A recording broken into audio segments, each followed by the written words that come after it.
hunting down some of our board members.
Good morning, everyone. Thank you for coming to the second day of the Commonwealth Transportation Board's May meeting here in the Northern Virginia District.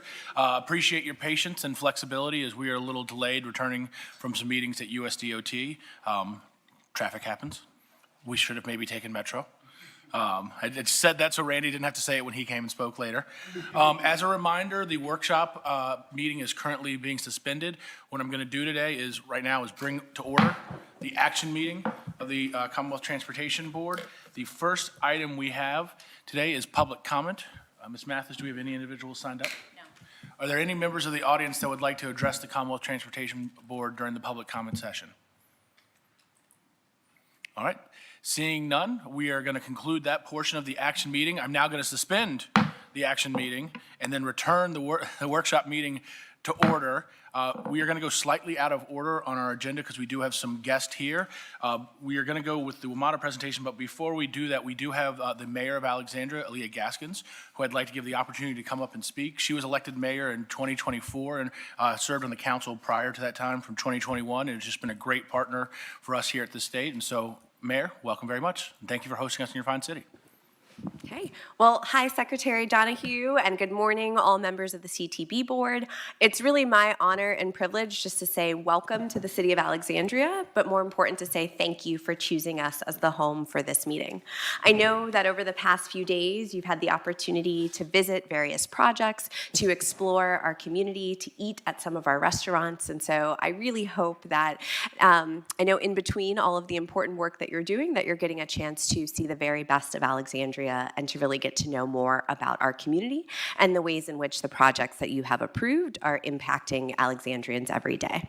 I want to give a special thank you to CTB member DJ Gribben. He has been an invaluable partner to us in the city, but also he's my seatmate at NBTA, and I'm just grateful for his vision for hosting the meeting here. For those of you who don't know me, as Secretary Donahue said, I took over as mayor in 2025. And I'll be honest with you, at that time, I really didn't know much about the CTB. Fast forward to May of last year, I'm walking into an event and I got a call that no one really wants to get. And it was a call from my staff and said that the CTB is meeting tomorrow and you should know that we are at risk of losing some of our funding. And I'm standing there like, well, what does that even mean? And how did this come about and what can we do? I think the first thing that goes through my mind is what does that mean for our residents? I was raised by a single mom. My mom worked 2, sometimes 3 jobs. And pretty much all of my life, we never had a car. And so for our family, our life depended on the bus. And if that bus wasn't on time, that meant that that was a day where she had to worry about whether or not she was going to be able to clock in on time. And if she couldn't clock in on time, how much money would be missing from her paycheck. And so for us, I recognize every day how important reliable and accessible transportation systems are for our community. And so I was nervous for if we lose this resource, what does that mean for our community? I believe in having and holding our community to the highest standards. And if we're not performing, I want to know that and understand that. And so I thank you because that was a pivotal moment for us. Instead of just making your decision, you turned around and you came back to us. And there are members of VDOT who have been working so closely with us to help us think through what are the ways in which we can better position ourselves, what are the internal systems that we need to change. And it's because of your partnership, it's because of your work with us, because of your questions that you ask us, we are now at a point where many of our programs have moved from red to green, where we have standards where we're not just meeting, but we are exceeding, but also you've changed the way that we do grant making and project delivery across all of our programs in the city. And so I just wanted you to hear that story, to hear the evolution, but also to know that the work you do, it's not just about improving important projects, it's actually about changing the systems for how we think about and deliver transportation across our community, across the region, and across the Commonwealth. So I hope today is a set of as fruitful conversations, and I thank you again for choosing to have this meeting here. So. Thank you very much, Mayor. And we've had a great time in Alexandria, and we really appreciate the hospitality. Thank you. So, folks, we have 4 items left on our workshop agenda, and just to keep things interesting, we're going to go with number 12, not number 8. So we're going to go slightly out of order. We have a number of folks from WMATA here this morning, again. I'd like to introduce several of those to come up. First, I'm really excited to introduce Kate Burns. She is the new Virginia member of the WMATA board. Kate has extensive experience in public policy, transportation, data governance, and AI, and emerging technology, and she serves as my designee on the WMATA board, and so we're really happy to have her there. I also want to introduce Walter Alcorn. Walter is a Fairfax County supervisor representing the Hunter Mill District. He is the other principal member of the WMATA board representing Virginia. Just as a quick reminder, 4 jurisdictions, each get 2 principal members, each get 2 alternates there, and only the principal members are allowed to participate in the meetings if they are present. That was one of the changes from the 2018 legislation that we had. And then last but not least, I'd like to introduce Randy Clark, the CEO of WMATA. I just want to thank all of you all for being here this morning to talk with you about WMATA. Just to say some of the things before you get going, you know, we've been working as the state with the General Assembly on WMATA funding issues.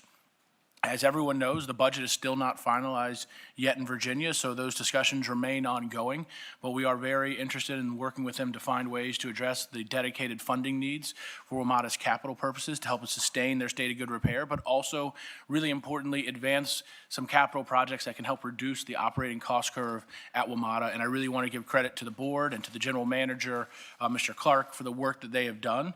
I've been involved in WMATA funding needs in the past. We did this in 2017 and 18.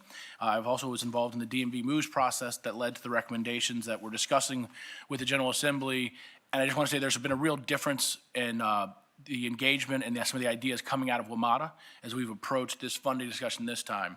During 2017, one of the things we asked for many times were, what are ways that we can reduce kind of the operating costs long-term at WMATA and bend that operating cost curve down? And we got some ideas, but we got nothing like some of the things that have been brought forth by Mr. Clark, his team, and the board this time. And so I just again want to say thank you to you all for the hard work that you put in, day out, to operate this system, but to also, you know, innovate, push the boundaries, and look for new ways of kind of doing business. So really appreciate the partnership that we have with you and look forward to what you're going to say this morning. Thank you so much. Good morning to the board. Thank you so much, Secretary Donahue, and to Director Zimmerman and her kind staff for welcoming me. I just wanted to have some brief notes before I turn it over to my colleagues to really give the presentation as I am just getting up to speed. So I am Kate Garman Burns. I live in Arlington. And as the Secretary mentioned, I have a background in working in innovation and technology with local governments. I formerly worked for the mayors of Seattle, Washington, and Kansas City, Missouri, with their transit systems and data governance and AI. So I look forward to working with all of you, and of course, the colleagues behind me on the future of transit in Virginia and the DC area. So thank you so much for the opportunity and being here. Walter, I'll turn it over to you. All right, thank you very much, Kate, and thank you, Mr. Secretary, for adding her to the board. She's already a great colleague. Really appreciate that.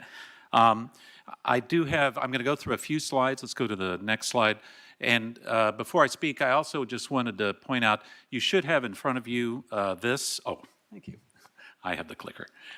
You should have in front of you some information. I'm not going to go over all these statistics either on the slides or on this, but I think what you're going to see is overall a very good news story. For those of you that have been following WMATA for a number of years, you know, WMATA has had its ups and downs, and I have to say, I think at this point, and these numbers do reflect this, that WMATA is doing extremely well, that we've really turned the corner on a number of issues. There's still challenges that we have to face, and you're going to hear that some from me, but more from the general manager and others.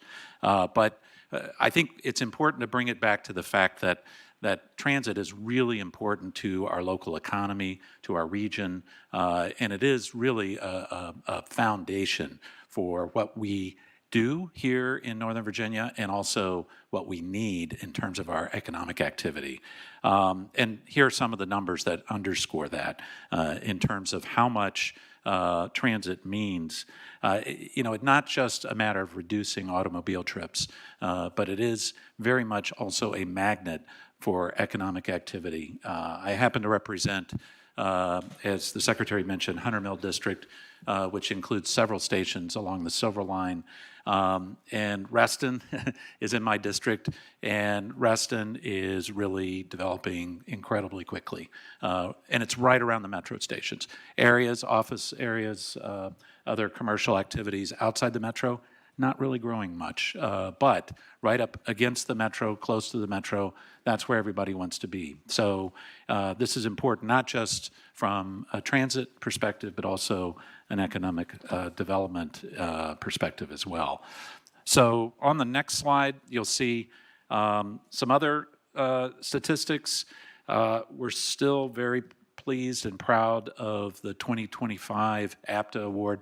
Basically, this was the award for the best transit system in the country of our size. This is impressive. Nobody can remember when Metro won that last, but I think it does underscore as well the fact that Metro really has turned a corner recently. One of the other numbers I'll just point to are these customer satisfaction numbers. 92% satisfaction on rail, 83% satisfaction on bus. These are records. So, you know, it does underscore the fact that for transit to work and for, frankly, it to have the impact on the economy and on our population that is intended and worthy of our investment, it's great to see these types of customer satisfaction numbers. Also, just mention a couple of other things. Tap Ride Go is a new system.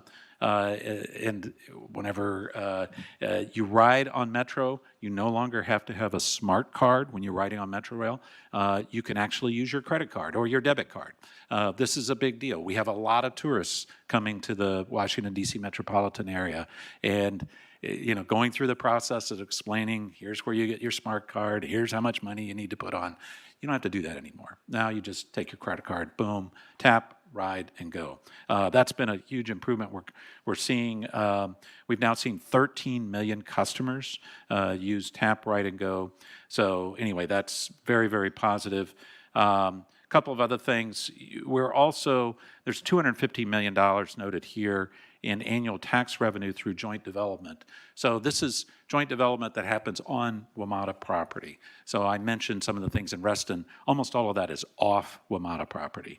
But also on WMATA property, there's underutilized parcels. There's property that, frankly, would not interfere in any way with development in terms of interfering with transit function. And that is something Metro is trying to make sure it's an asset that it takes advantage of.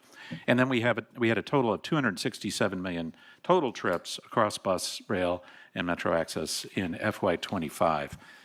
So some of this I've already mentioned. You know, we've got ridership growth that has continued, 54 months of ridership growth. While we're seeing that number go up, we're also seeing crime go down. And we recognize there is a correlation. You know, people need to feel safe. They need to feel like they can ride transit without in any way impairing their safety. And that has been a focus of, I know, our board, I know the general manager and the staff. And this is showing up here in the numbers as well. So I also will jump to the last slide, and then I'm going to turn it over to the general manager. This shows just some of the overall numbers on Metro Rail in Virginia. So you can see there are some seasonal variations. It gets cold, not as many people ride, and then it warms up and more people go get on Metro Rail. But we are seeing consistently increases in rail ridership. I know once a lot of the development that's under construction and in the pipeline around these Silver Line stations, I know there's going to be even more, as well as other rail lines in Virginia, certainly Crystal City, you know, with HQ2 and all the activity that's going around there. We're continuing to see, again, economic focus, or economic activity that's building around these stations, and that's only going to help our numbers in the long run. But the system has to work well, and everything has to run smoothly. So it's very important. We have somebody very good running our system. Fortunately, we do. And with that, I'm going to turn it over to our General Manager, Randy Clark. Thank you very much for having us today. Thank you. Appreciate it.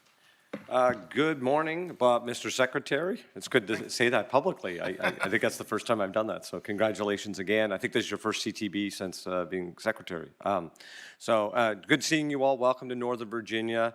You're in the beautiful Alexandria, which is one of my favorite places in the region as well. And I just had a great dash trip, Mayor, after we get off Metro Rail. So, you know, transiting over here. So hope you had a great visit down to Navy Yard. And again, really appreciate the opportunity to be with you. We've been with you now several years. I've been the general manager in July, it'll be 4 years. So sometimes I feel like about 70 years, but 4 years since I've had the honor of having this role. I am so lucky to have great board members. You know, we are a really well-functioning team oriented around a strategy to constantly transform Metro. As the Secretary mentioned, it is a fairly complex governance process with 3 states and the federal government. And we just got, not only did we get our new Virginia board member last week, we got our 2 new federal board members last week. So we're full now, and we look really forward to continue to drive our progress. I'm going to hit a couple things here. Board member Alcorn mentioned the development.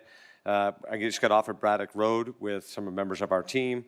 We're currently working with the City of Alexandria on Braddock Road right now. It's a fantastic opportunity for housing, multi-development right there.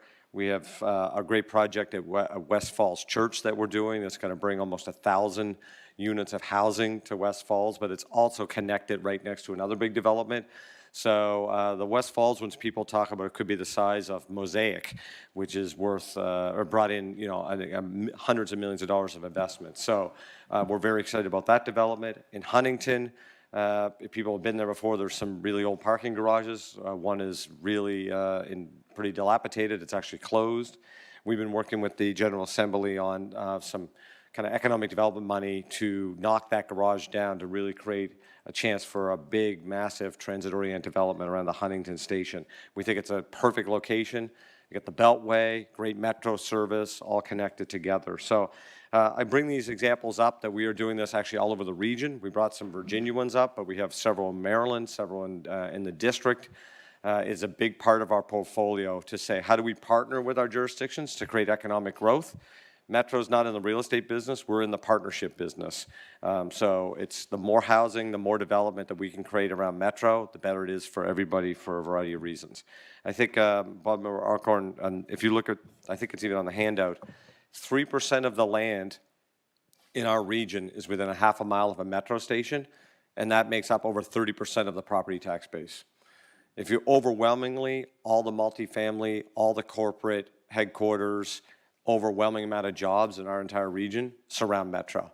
And if you fly in, I flew into Dulles last night, took the Silver Line. When you fly into Dulles, or if you fly into DCA, you can literally tell where Metro lines go because if you look at where the development. So, and I was very happy at getting on the Silver Line yesterday, very full train. Friday night getting to Dulles, my train to the airport was absolutely, I actually did standing room only all the way to Dulles from downtown DC on Friday. I'm not saying that's the most comfortable experience for everyone, but as the CEO of Metro, I want trains to be very full all the time. Okay, next up, I want to highlight one of the things that is very unique about us as a transit agency is where we live. And I'm going to highlight some events. While many are in DC, to be honest, they are regional events. And so I think the mayor would highlight this. If there's a big event in DC, there's going to be a lot of hotel and restaurant action in Old Town.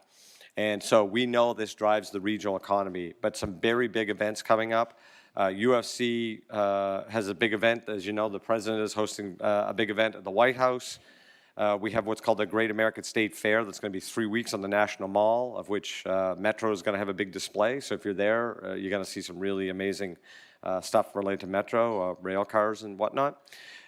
July 4th has been announced to be the largest fireworks show in the history of the world. So we'll see what that turns out. But we are in for I think we're in for a lot of smoke and a lot of noise and poor dogs on July 4th. But we will be there to support. It's always our big Super Bowl every year, and this year it's going to be even bigger. Big thing coming up is, if people are not aware, there's going to be an IndyCar race in August surrounding the National Mall and the Capitol, called the Freedom 250, of which we are expecting hundreds and hundreds of thousands of people. And the only way to go to this event, obviously, will be Metro. And then for any football fans, the national NFL has the draft on the National Mall next April, which Roger Goodell has already announced we expect well over 1 million people to be at the NFL draft. I'm not sure why everyone goes to watch someone open up a name in an envelope, but we will be ready. And I highlight these because on a daily basis, we are a pretty big system and really try to drive safety and reliability. But highlighting these, that we're really part of the national security framework of the country as well. We work with the Secret Service, FBI, Capitol Police on a daily basis. Today, we'll move better part of 1 million people on bus and rail today in the system, and generally working pretty well. A couple things that I want to highlight. I'm going to highlight some budget. We just passed our budget about a month ago. I want to thank the board for that and our jurisdictional partners. So our operating budget is about $2.7 billion. Capital is about $2.1 billion. So pretty simple. operating budget really just delivers the rail, bus, and access, police, that type of service.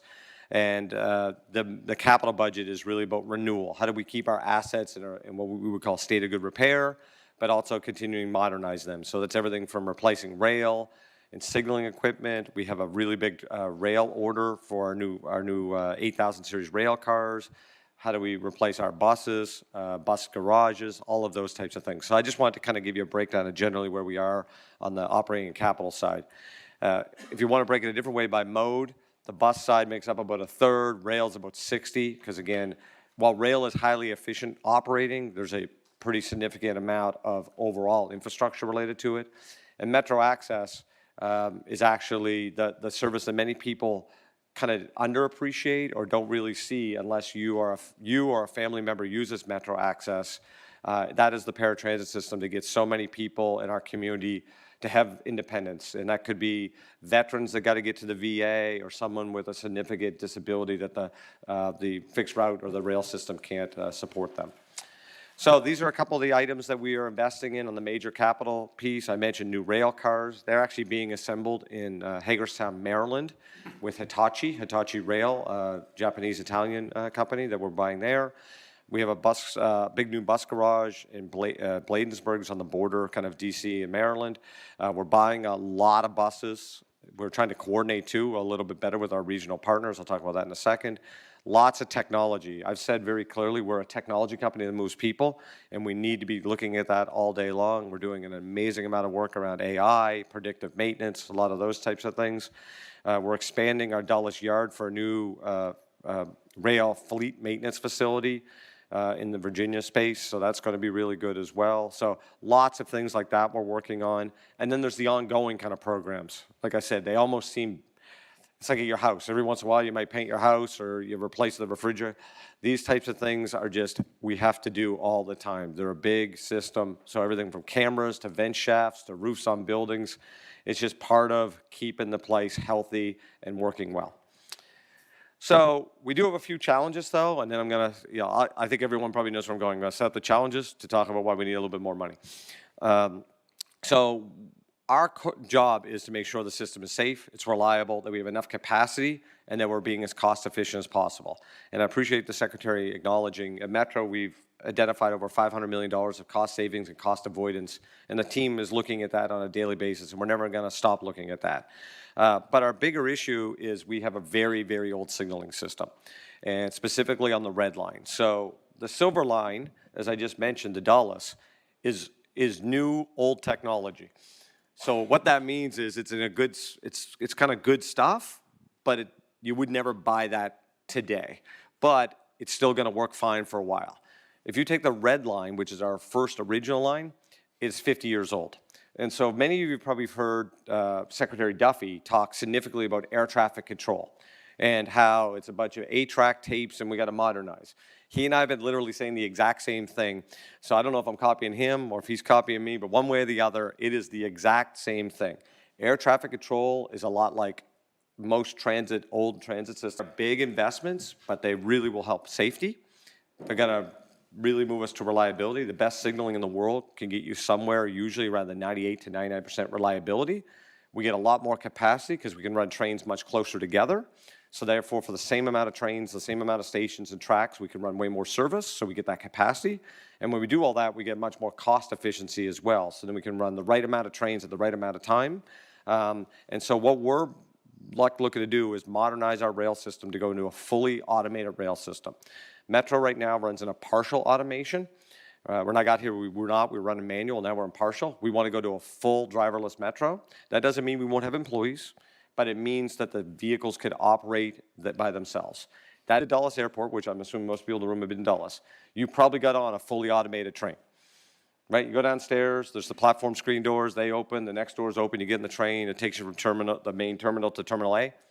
That's what we're going to do, but we're going to do it so we move hundreds and hundreds of thousands of people a day versus, say, Dulles. So that hopefully will give you a little sense of what we're trying to accomplish at Metro. So kind of went through it here. Again, high reliability. The big part about this is we're going to need a federal partner. There's a program, board member Griffin would know this, probably a little bit more than others, but a program called Capital Investment Grant Program. and we are going to be working with the federal government. We expect by the end of this month to submit for this project. The goal here is the very last day of May to submit to this project. We've been working very closely. We'll be looking for hundreds of millions of dollars investments from our federal partners.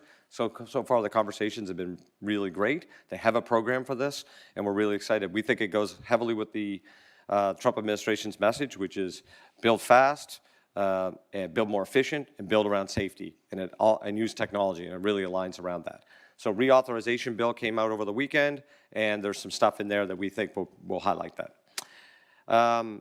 Last thing is really, I think, as we talked about that need, we need to secure our long-term capital funding. We talked about this, I had the pleasure of meeting you all, last year, year before we were in pure crisis mode, so last year we kind of set this up a lot, and I really want to thank the Secretary. He spent a lot of time working on this. We started about $700+ million, through a lot of analysis, a lot of hard work, a lot of being told no. We got down to about $460 million. And what that $460 would really do, in many ways, is re-baseline Metro's funding. And Secretary Miller, last year, you may recall, actually really supported this idea, which is if we got $500 million from the region in 2018, 2019. And don't get me wrong, that has fundamentally changed the system, but we'd all acknowledge $500 million in 2019 is not $500 million in 2026, and it's certainly not $500 million in 2035. We've already lost a significant amount of purchasing power, and we're losing it by the day. So just like Director Birch does when he's going to talk about roadway projects, inflation is real. It's very real in the construction space. And so we need to re-baseline that and then peg it to a reasonable amount. And the agreed upon for the region was let's target it at 3%. Metro can run our bond program with having very consistent, using dollars appropriate and get as much value out of each dollar. So the 460 is divided up into a formula between DC, Maryland, and Virginia. Virginia's piece is about $1.20, give or take, 120 million. And we are remaining optimistic that in this session that this will still get done. And I will say, Governor Spanberger, really appreciate all her leadership on this topic. There's bills in the Senate and the House side on this topic. So, we hope that everyone will come together, resolve the budget in Virginia, and we'll be able to be part of that. We have a letter from Maryland saying next year they are taking up a large transportation bill in the state of Maryland, and they will take care of their part in that bill because they're doing multimodal. And DC is going through the budget process right now. So that is our plan to get all three lined up, and then we'll have good, consistent funding, and the future CTB should be able to hold Metro accountable, and Metro shouldn't be coming for messages about funding. We're also trying to work with our region a little bit closer. Want to thank friends at DRPT, but also all of the regional partners. How do we work closer together to be really cost efficient and create more opportunities for more people to actually be on transit? We're spending a lot on transit. Let's get the biggest value for it. And that's a big regional effort we're working on. So want to also just mention Greg Potts is our Virginia Government Affairs Relations Officer, and Katie Crystal is our new Senior Vice President of Government Affairs. And for people that may not know Katie, she, in 2 lives ago, was the Arlington Supervisor Chair. So has experience as elected official and not elected official. So we're very excited to have Katie as part of our team. So happy to any questions or comments, Mr. Secretary. Well, thank you so much, Mr. I want to talk about that a little bit because you almost make some of it seem really easy when a ton of work and hard things behind it. And I know you would say that if I asked that to you, but tap, ride, go. I just want to pause and reflect upon that. So when I first came back into government the second time, so we're now going back 10 years, there was a massive potential contract at WMATA where we were going to spend hundreds of millions of dollars to replace all of the fare media machines and all of the kind of fare equipment where you would have tapped that machine. That didn't happen for a variety of reasons we're not going to get into today. But what we've done now, what WMATA has done now, is they have, through back office software upgrades for the most part, we're using the same fare collecting equipment we had before, and you can now do what we were going to spend hundreds of millions of dollars doing. So huge avoided CapEx expenditure. On the flip side, visitors to the region don't have to buy a fare card. So they now save money that they otherwise would have spent buying that fare card to use the system. And then long term for WMATA, you don't have the operating expense of trying to put in all those fare card machines, buying the material, and doing all the maintenance on them. And so again, a lot of hard work and creativity by your team that avoided massive capital expenditure, saves money for the users, and then lowers your long-term kind of operating costs. So again, I just want to reflect upon like the good work that you and your team are doing, that when you say it, it's like, oh yeah, of course that should happen. But that doesn't happen in a lot of places, right? And so like, it's like, I did that on Monday. So I got on the blue line at Arlington Cemetery and rode it into DC. It was standing room only. I was glad to see that, though I did not get a seat. But I tapped in with my phone, which was great, right? And that's something I couldn't have done 2 years ago. I would have scrambled and looked for my old little card, which I did actually find in my bag later that night, or I would have bought one, right? And again, all those things, they work, but they're not the state of the art. And you guys, I think, are incrementally moving us in that direction. And so again, I just want to give you guys credit for those, types of things. And then just, WMATA today is not where it was 15 years ago. So I was a daily rider of WMATA from 2010 to 2014. And I wish I could have had the experience then that I have now when I use the system. You could not understand the operator. You'd get this, like, it's like, we're coming somewhere. I don't know where we're going, but we'll see the signs when we pull into the station. One of my favorite experiences was coming down the escalator and seeing a train, like, oh my gosh, there's an empty car, I can get a seat, and going in and realizing it was a famous hot car where the air conditioning didn't work. And that's why nobody else was in there, and that's why there were seats to be had. None of that happens today. We also used to talk about things I used to call metro minutes, was like, you have the little display signs in the system, and it would say, train coming in 8 minutes, and then 8 minutes later, train coming in 6 minutes. And I was like, time's really different down here in the tunnel. And that doesn't happen anymore. When we walk in and we see the display now, and if it says 5 minutes, that train's gonna be there in 5 minutes. And so I just really wanna, again, give credit to all the work that you guys have done to make that system work better. But I also want to really stress that if we're not able to find a solution to these capital needs that Mr. Clark noted, what we're gonna be at risk of is going back to that system I just described in the future. And I think it's actually going to be potentially worse in some ways because of the signaling system. If he's not able to replace that moving forward, we are going to get into like places where we have to make very, very difficult decisions, because that system was basically designed when the rotary phone was the normal form of communication in your houses. There are people today in this room who probably don't know how to use a rotary phone. So let's just put that in perspective there. And so that is how we are keeping the reliability and safety of this system there. And so it's really something that we do need to upgrade kind of moving forward. And so it's really important that as a region we all work together. And we've been very heartened by the comments from the Maryland Senate President and House Speaker, as well as some of the comments from Mayor Bowser and her team in DC. And so just wanted to say those things and take the chair's prerogative before we turn it over to questions. So with that, do any members of the board? And thank you for that. It's our job is to be boring, and so far, done. and we're trying our best. Mr. Griffin. So, Secretary, thank you for that. And Mr. Clark, thank you for your presentation. I've sat through 2 of these, and every time is just phenomenal, very informative, very much on target. I know that there is a policy debate in America over transit, how much we spend on transit versus roads or working from home or walking or bike ride. And so that's a legitimate debate. I don't think there's any debate over just the sheer operational excellence you've brought to WMATA and to the metro system. I grew up in this area, and I rode Metro when it was brand new, and I rode Metro when there were hot cars, and I have never experienced the Metro Minute bit, but I can appreciate Metro time. And on the tap and go, just eliminating that friction point. I mean, lots of times improving a system is not grand things. It's just hundreds of little things. And you talked about sort of continuous improvement in your last year's presentation. And I just want to thank you for what you've done for this system in my community. It's very kind. I just talk and tweet a lot. So the staff is, the board has been very supportive. We have a strategic plan. I think really one thing I'm really proud of when I got here, we created a strategitic plan with a lot of board, a lot of senior staff, a lot of stakeholders. We went around to a lot of stakeholders and basically said, what are we honestly trying to accomplish? Let's stop talking about Metro and all the politics about Metro. What do we need to accomplish for the region? And how are we going to measure that? And then how are we going to be transparent when we don't? And then, because we're going to fail, we're going to move, 12,000 plus employees and 1 million people a day. You're going to have some failings. And I think the overall stuff we really said is safety is just non-debatable, period. And when we get that right, we can get reliability right. And we get reliability right, then we can work on all these customer enhancements. And so, yeah, like air conditioning problems are very, very low.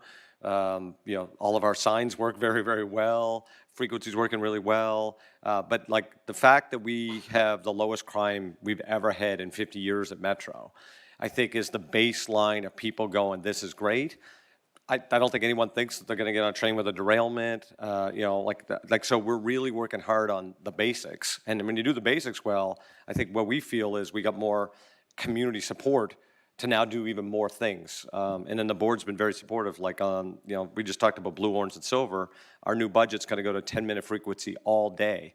And so instead of Dulles, you might miss a train, you got 13 minutes. That's the difference of maybe grabbing an Uber or not.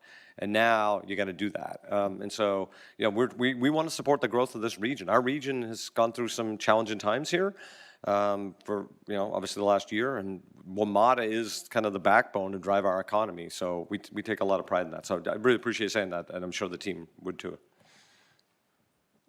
Mr. Laird? Mr. Secretary, thank you.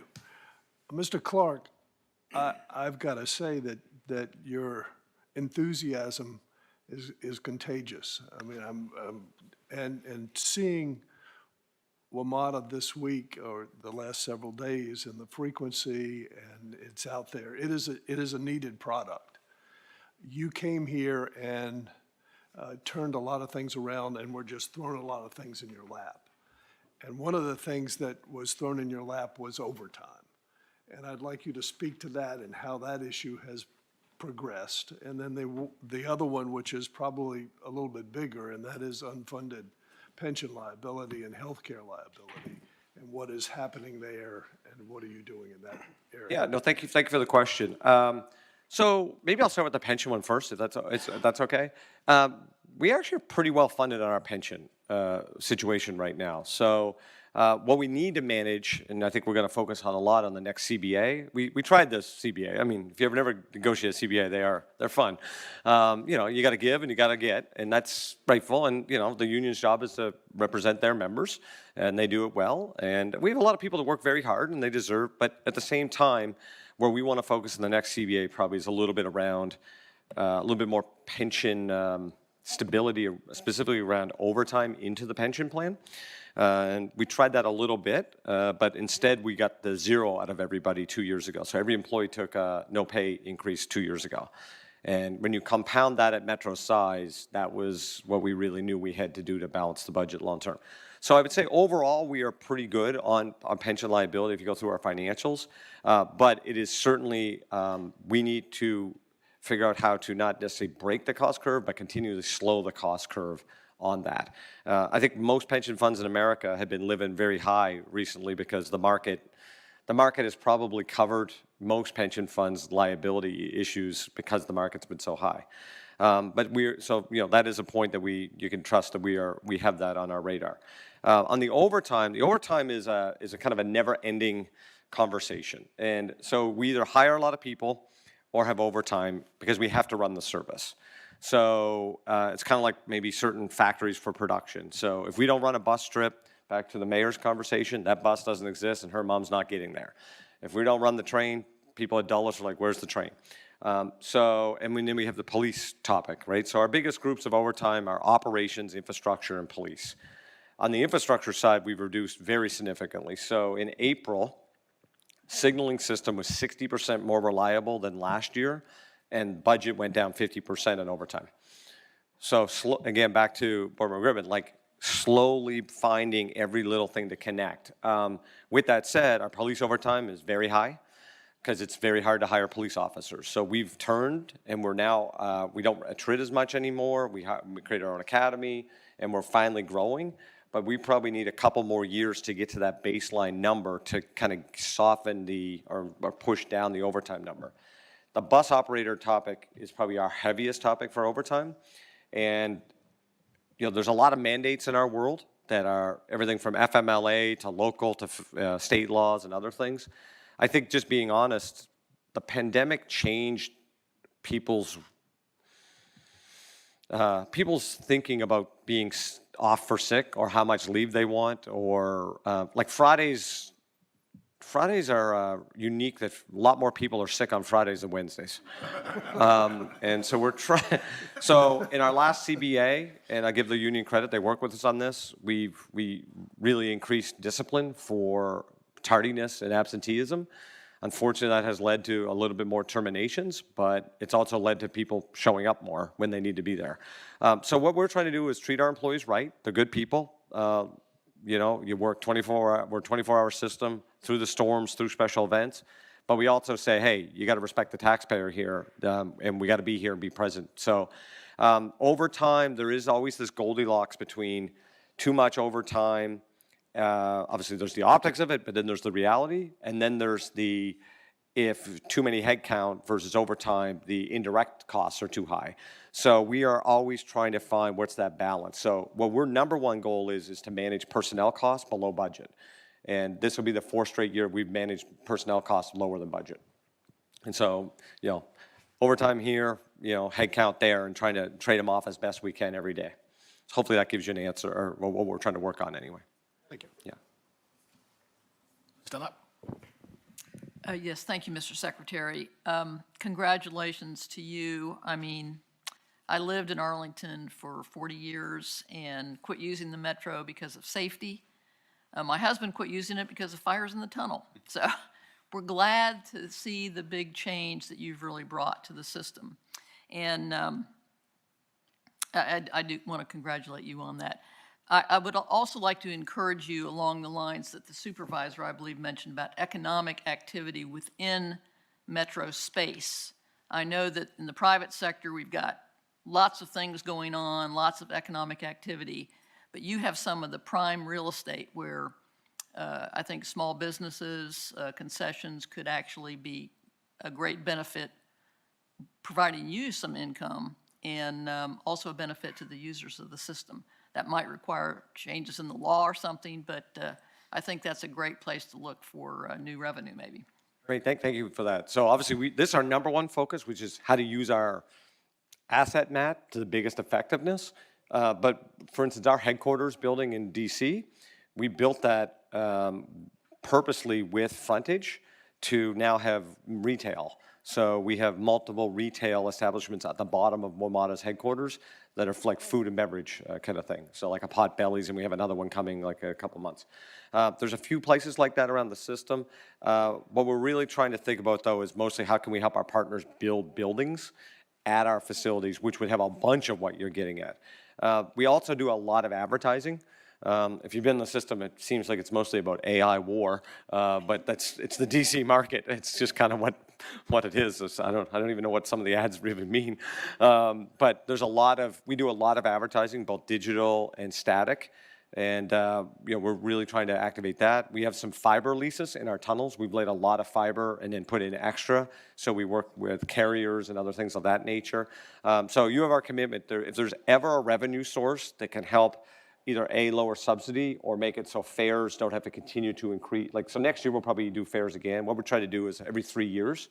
And Secretary Miller rightfully pushed us on that, I think, last time. So I think, you know, any dollars that we can kind of come up with for creativity, we're working on. So we'll do our best to keep the CTB informed of all those ancillary things that we're putting together.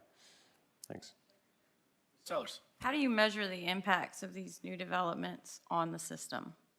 Yeah, good question. So again, there's, I guess, multiple ways to measure it. So our first is from a partnership point of view. So, you know, I kind of take a step back, and when I say these, I think hopefully you go with the words of stations with mixed development. So there's obviously an educational community foundation there, plus some economic development. Mostly for us, it's how do we take property that's not effective, get our assets managed better, so there's a maintenance benefit, and how do we get more people living a transit-oriented lifestyle, where they might go from a 2-car family to a 1 or a 1-car family to a 0, because now they have really good, affordable, reliable transportation. Right, and so my follow-on question then is, how are we quantifying this to then ask these developers to actually contribute to the impacts to the system? Because when I hear, you know, oh, we're gonna put thousands of units there, you know, if those were in the counties outside and the governments outside of Northern Virginia, typically we're looking at the impact to the roads. And there is a discussion at that level. Northern Virginia does have a little bit more ability in the proffer area because of the proximity to Metro. So how are we leveraging that to help you guys fund these infrastructure projects and have these conversations without always having to come to the state government? Because you guys do have very unique proffer authorities up here that we're not seeing leverage. So if you're telling me thousands of units, thousands more people on your thing, well, what's that going to do to your infrastructure costs? Because the degradation to your trains, to your tracks, to your system overall, and how are they contributing to that? Yeah, so I think maybe two different things. One, I think a lot of stuff you might talk about is the authorities of the counties and the cities, which, so that, again, we're the partner. We might have a property, we might do the joint development piece, but it's kind of a partnership. So we're not into that other kind of piece. But from an infrastructure point of view, it's the complete opposite in transit. There is no degradation. We want more people. So transit is the most efficient, the more people that use it. So unlike police service or fire service or roads, or schools, the more people to use Metro, the system becomes actually more efficient. It does to a certain point. Well, of course, but you know, And so I'm that's not what worried we're about the trying yellow to measure, line. yes, is what's that sweet spot so that folks are paying for their increase to service? Or, you know, if you're having to now run, I don't know, escalators or elevators or whatever the impact is, how are we measuring that so that we can go and make sure the revenue is there? And again, it's not always, hey, let's come back to the state government. Because while it is an economic engine, when you look at just the impact of things throughout the Commonwealth, I would venture to say there's quite a few people in Western Virginia who have no idea what WMATA is. There are people in the Fredericksburg district that don't know what WMATA is.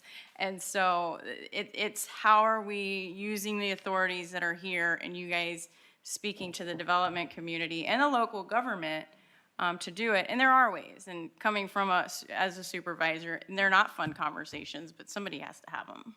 And Mr. Clark, if I could jump in, Ms. Sellers, I think you guys are talking about two things that both can happen but are different things. And so I'll try and kind of answer what I think we're saying there.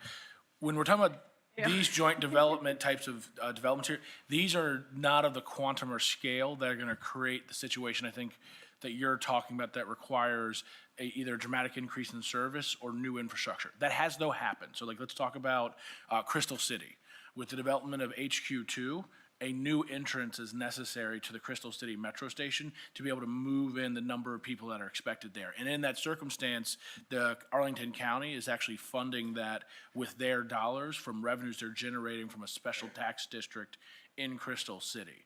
And so when we do kind of see that level of redevelopment, what often happens is local governments step in, working with those developers to try and fund that. And then similarly in the Silver Line, there's several special assessment districts that are helping fund the related infrastructure, both parking and some of the other things to help move and get people to those stations. No, I understand that. I do understand that. But when you're saying HQ2 created a need for a new entrance, well, why wasn't that created in an agreement at the land use discussion to say, and you're going to build it before we give you an occupancy permit, so we don't have to create a special tax district that then gets placed on the residents and the people who use it. It's just kind of a different thing, and it's not a great fun conversation.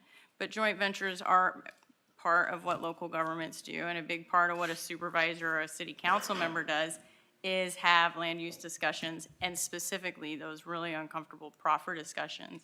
And I'm just not seeing that we're leveraging it in the way, and knowing that Northern Virginia has special proffer authorities. They can ask for special things that nobody else in the Commonwealth can. And are they leveraging it to the fullest extent possible to help pay for some of these things? Well, I think I described maybe the HQ2 one a little bit too quickly. So that is a part of the redevelopment. It was linked to all of the improvements. I do think there's direct developer money. There is also some debt, I believe, that's being sold to finance it. But it's one landowner who, for the most part, I think is in the special assessment district. It's JBG Smith, who owns a lot of that kind of growth there. It looks like Mr. Alcorn maybe actually knows the details better than me, so I'll be quiet and let him talk. No, just very quickly, no, it's a great question, and frankly, we maximize the use of our proffer capabilities here in Northern Virginia at the local level, and as Mr. Minshew knows quite well, maybe to the detriment of some of his clients.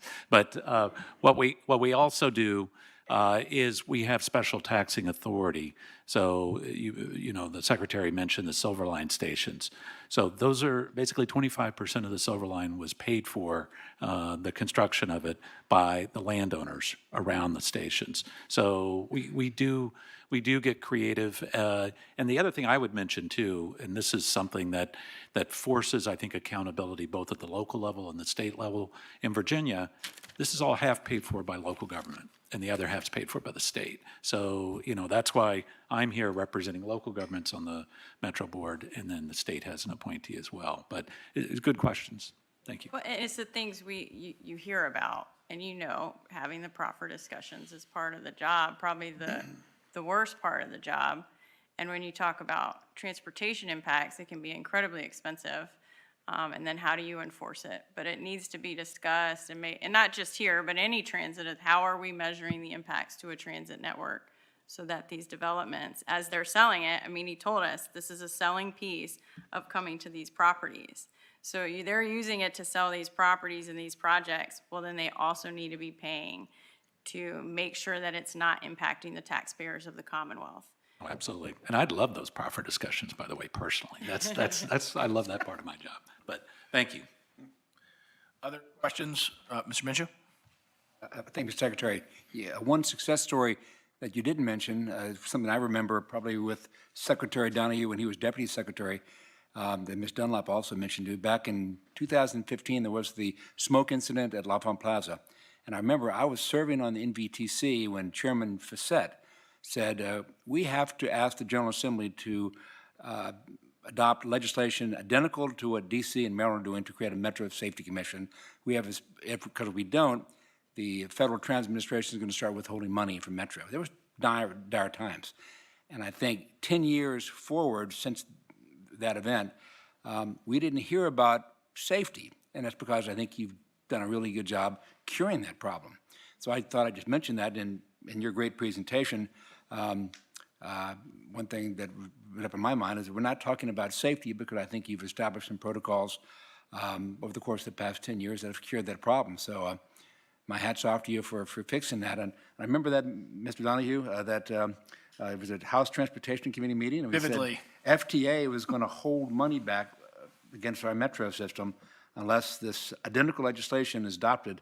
And it's worked out 10 years ago. So my commendation for getting safety away from, well, safety is always paramount, but we no longer have that as kind of an acute level crisis point. No, thank you for mentioning that. And I think not to tie the knot back to how that's why it's so important that we get this DMV Moves funding secured, because one of the reasons we are operating really well now is the money that came together in 2019, which allowed us to do so much upgrades on track, on platforms, elevator, escalators, vehicle fleet. But the job never ends. And so what we need is not new money. We need a baseline money and have predictability to run a really good capital plan, and then a workforce plan that then has bonding capacity and really run it correctly. And we're on the verge of, I think, one of the most important things in the history of Metro, because it could truly then operate with predictability for decades and decades to come. And it's been the Achilles heel of this place for 50 years. So can't say enough if we can get this done. CTB meetings and Metro Board meetings and other things for a long time should be really about execution to a strategy, not a roller coaster of, well, we were really good and then we decided not to be really good again. And it costs way more to actually fix it when you're in a hole too. So it's better just to be consistent and then hold people accountable for agreed upon strategy. Any other questions for Mr. Clark? Ms. Dunlap? Yes, thank you, Mr. Secretary. Let me just make one suggestion that there be greater transparency then on the funding issues. I'm sure that that there are lots of people who know about all the proffers that are being put in place now, but I'm not familiar with the detail of it. I was certain there were some, but I think it would be actually helpful to the people in the community to know who all is contributing to the funding of Metro, not just Virginia, D.C., Maryland, and the federal government, but who's also from the private sector adding to this budget. I think it actually would give a greater sense of ownership to a lot of the people in the community. Okay, thank you. We'll continue to work on that. Appreciate it. Mr. Clark, Mr. Alcorn, Ms. Burns, thank you very much for coming to the board meeting today, and we look forward to hearing from you again in the future. Thanks for having us. Okay, folks, the next presentation we're going to go to is we're going to go back to number 8, so we're getting back in order. So Ms. Pryor, please provide an update on the budget.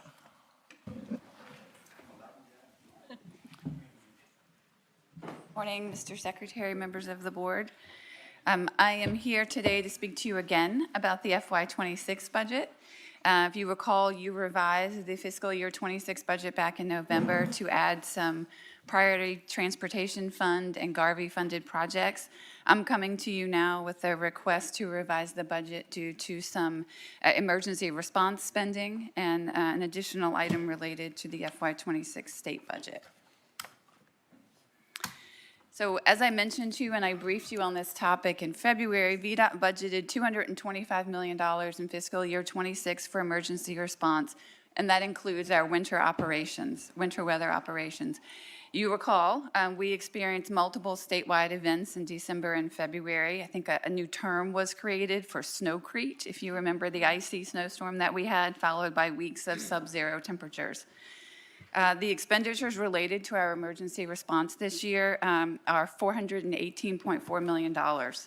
In addition, in February, the General Assembly and Governor approved a $1,500 bonus for classified employees. This was not included in VDOT's approved fiscal year 26 budget. I will point out that the bonus is included in the fiscal year 26 budget that was approved by the Governor and General Assembly, not the pending FY 27-28 budget. This summarizes the impact of our emergency response spending and the employee bonus. You can see that our expenditures for emergency response totaled $418.4 million. Our budget was $225 million. The employee bonus is at $12 million. That leaves us, after accounting for the emergency response budget, that leaves us with a shortfall of $205.4 million. Ms. Pryor, just as a quick reminder for the board, emergency response is not just snow. So this also involves things like flooding, roads washing out, culverts washing out, and other things of that nature. And we did have some of those expenses last fall, correct? Yes. Okay, so this is a variety of things that have taken place over the course of the last 11 months, not just the acute effects of the snowstorm in January. Correct. And to be clear, it incorporates statewide events as well as individual events in different districts. So it's all of our emergency response. As you recall, when I briefed you back in March, I explained some of the steps the department was taking to implement some savings. We paused recruitment for certain positions, limited travel, consolidated meetings, deferred purchases, limited discretionary spending, and reviewed balances across all programs. These efforts identified $15 million in savings from administrative and other programs. Additionally, the districts were able to identify potential savings in the maintenance and operations program totaling $45.5 million. These were due to things like deferred activities, identified reserves within the program, surpluses from previously completed projects, and delay of planned work. So at the risk of making the hard things look easy, I do want to stress that these activities did touch every district across the state, every division and central office. So I have maybe glossed over this like it was an easy task. It was not. So, summary, again, the emergency response spending was $418 million. General Assembly approved bonus was $12 million, leaving a total deficit of $430 million. That's offset by our planned response budget of $225 million, savings from maintenance and operations and administrative and other programs as shown on the slide. Then the remainder of the shortfall needs to be covered from the construction program. So a total of $144.8 million will be transferred from the construction program to the maintenance and operations program to fulfill the remaining deficit. I'll show more detail on the next slide, but basically that comes from $11.5 million of pre-scoping funds, which are funds that we use to develop projects before they are open to charges in the program or help applicants develop project applications for different funding programs. The remainder of it comes from the 5 core construction programs, $120 million of which is state money and $13.4 million of which is federal funding. And so folks, just as a reminder, we have language that's been in the budget since 2004 that says in any year where costs for operations and maintenance of the system exceed that which is available under the Highway Maintenance and Operating Fund, the board has the ability to take funds out of the construction budget. And so what we're leading up here is an ask for you to do that, to help us kind of balance these costs. I think what we saw, the 430, I wouldn't say it's a deficit, that's the total spend. The deficit is actually kind of the things above that 225. And so you saw the two actions and savings, and then to Ms. Pryor's point, there's an impact that we're going to talk about here to construction. So there's opportunity costs that are real from kind of the impacts of this level of emergency spending. Thank you. So as the Secretary said, in addition to the deferred maintenance and operations work, which the Commissioner will touch on a little bit later, there's a real impact to the construction program. There's a $40 million reduction in FY26 to the State of Good Repair program, $26.7 million to the Construction District Grant Program, the High Priority Projects Program, and the Interstate Operations and Enhancement Program, as well as a $13.3 million impact to the Safety Program. This just. Well, Kim, Ms. Pryor, excuse me, could you just back? So guys, again, this is an opportunity cost. This doesn't change, though, I think the numbers we showed you earlier this year for the expected round 7 of Smart Scale, because there were revenue collections in excess of the estimates, or the estimate for next year, excuse me, is higher. And so what we're effectively doing is we are cannibalizing those expected increases in revenues that are above what's assumed in the budget. And so had this not happened, what you would have seen is us come back and say, actually, the round 7 budget for Smart Scale is now this much higher. Instead, we're just going to say it's effectively kind of staying the same because of these changes. Again, subject to the caveats of what happens in future years, because I know the Commissioner, if he were next to me, would be elbowing me to say that, because those are several years into the future. But so again, this isn't reducing what is we expected to be available, but it is reducing what otherwise would be available. Yes, sir, Ms. Coleman. Has there been any discussion of increasing the budget? Because it seems to me we've had several years now where we've had a shortfall and had to have Kim crunch some numbers to find some money to pick up the shortfall. No, Mr. Coleman, we've been having a number of discussions internally, and I would expect that you'll see us back in the fall with some discussions about how we want to approach this issue longer term. There's a variety of kind of options that we're discussing that, one of those clearly is taking the 225, which has been flat for a number of years, and increasing that. I want to say out loud, like that would change round 7 of Smart Scale pretty directly, which doesn't mean it's not the right thing to do. There's also discussions of whether or not we create a reserve fund, because some years are under. We have a number of, over years there. And so I think what we're trying to figure out is what are the, best ways to approach kind of this situation, looking at kind of historical performance and outcomes over the last 10 years. And so that's me foreshadowing that we'll be back, and those are two of the kind of topics that we're discussing, and we hope to bring kind of a recommendation to this body in the next few months. Yes, sir. Thank you. Secretary. Mr. Smoot, Dr. Smoot.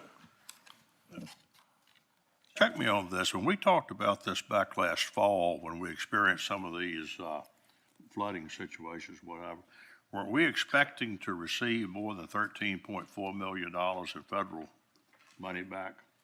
So, Ms. Pryor, if you go back to that slide, Dr. Smoot, I think what's on that slide and what you're referring to are two very separate things. So let me talk about what this is, and then we'll talk about the discussion from last fall. So what Ms. Pryor is showing here is we spent $430 million approximately on this emergency response, as well as addressing kind of cost increases due to actions of the General Assembly. We have $225 million in our emergency budget. We had $45 million from one batch of savings, $15 million from another, and that left to basically $145 million. That $145 million is reductions from funds we just normally would have, some of which are federal and some of which are state, that are in the construction program. And so think of that as like federal formula funds that we just receive on a regular basis. And what Ms. Pryor has done is she has figured out, I'm guessing, that of the $430 million we spent, 13.4 was federally eligible. And so she is spending federal money there, because we always try and spend federal money first, because it kind of has rules and other strings attached to it. And so this is just the normal formula money we get on an ongoing basis, and we were able to identify opportunities to use that on some of the emergency response spending we had.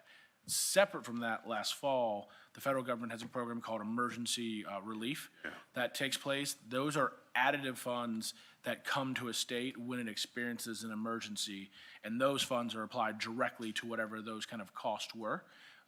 I wasn't here at that time, so I can't speak directly to the specifics, but if we hadn't received emergency relief funds, correct me if I'm wrong, Ms. Pryor, this $430 million figure would be larger? So what you're recalling, Dr. Smoot, was an impact to the fiscal year 25 budget related to Helene and flooding.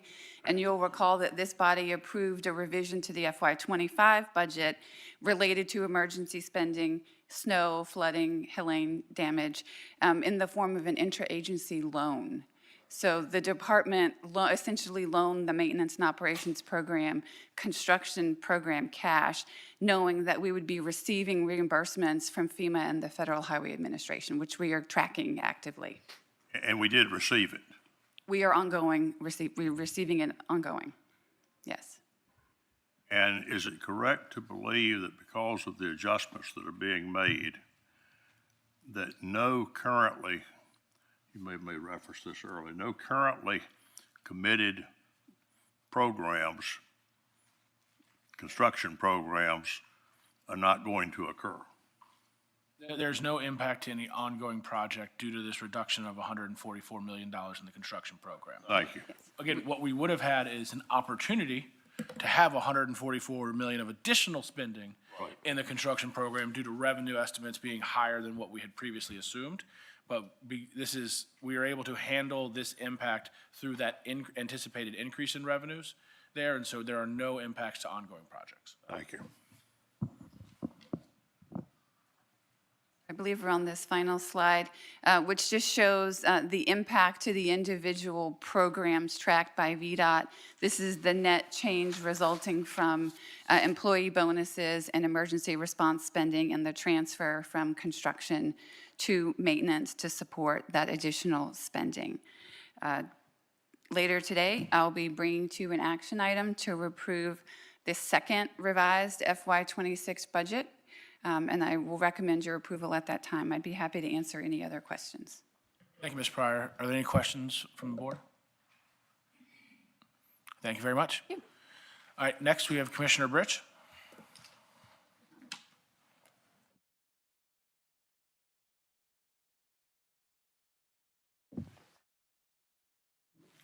Second for the slides to come up.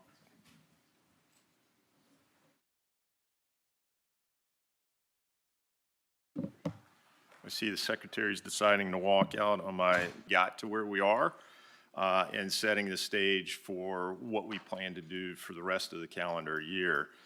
As we said back last month, that the 2019 comprehensive review was an attempt to take a very business focus to how we looked at our maintenance and operations program.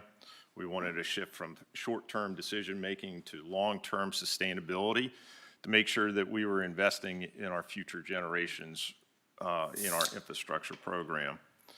I coined the phrase back then, and we heard it this morning at USDOT, that we needed to get back to basics. I was happy to hear Sean McMaster, Administrator, say that same thing today about getting back to basics on our pavements and bridge programs. Why we're here today is really to focus on the routine maintenance and emergencies that we've experienced and how we have achieved it, setting those budgets accordingly. Part of what I will also talk about is our investments that we have made in our maintenance and operations program.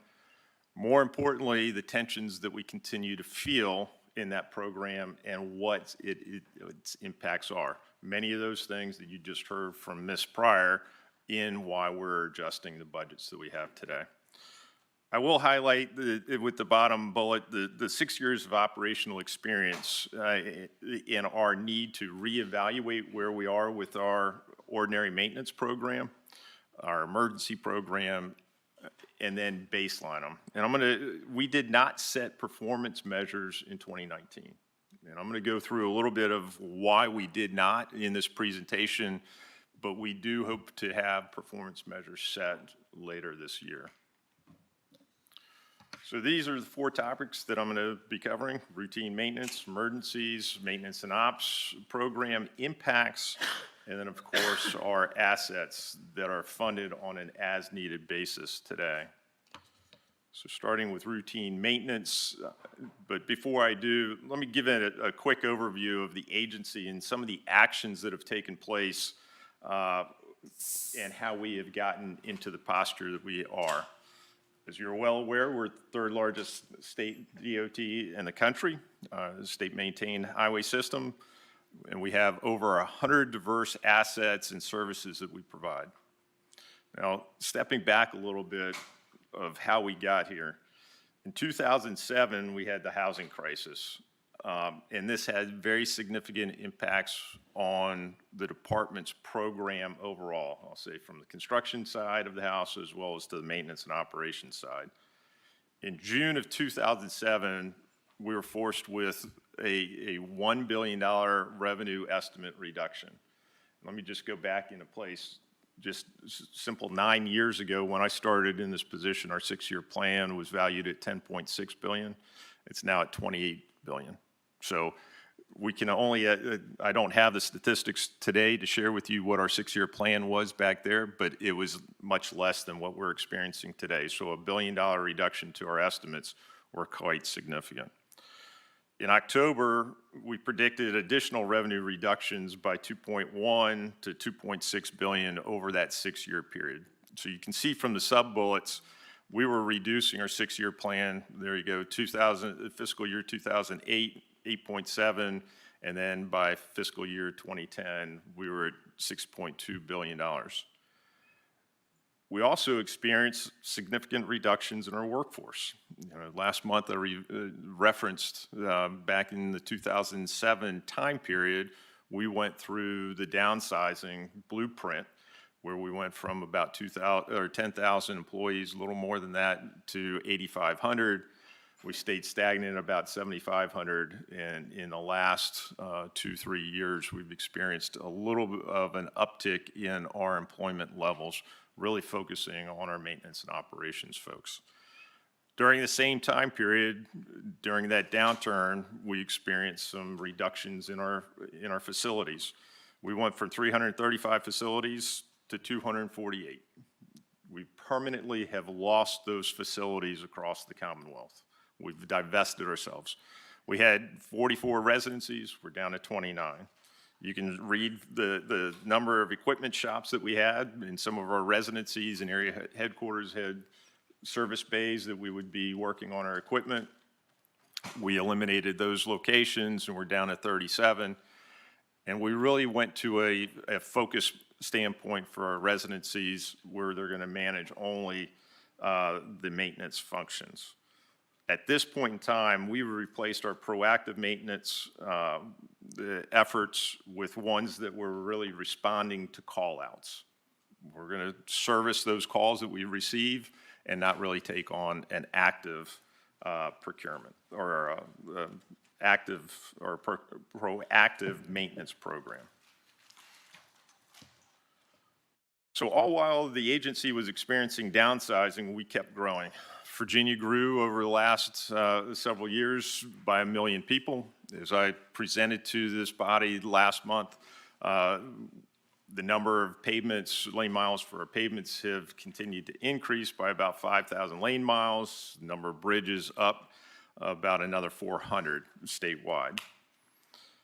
Interesting enough, during the same time period, our tracking of our assets have changed drastically, and we've just started deferring work. In 2007, we did defer work. So we're not going to work on our sound walls. We're not going to work on our right-of-way fences. Our commuter lots are not that high priority. They're in pretty good shape. People park on them. They're not driving on them. And sign inspections, we used to do nighttime sign inspections every year to be able to determine their reflectivity.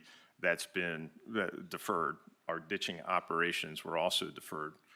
In 2012, we went through a time period where we entered into a new fiscal management system, and the decision was made not to track our assets to a very granular level.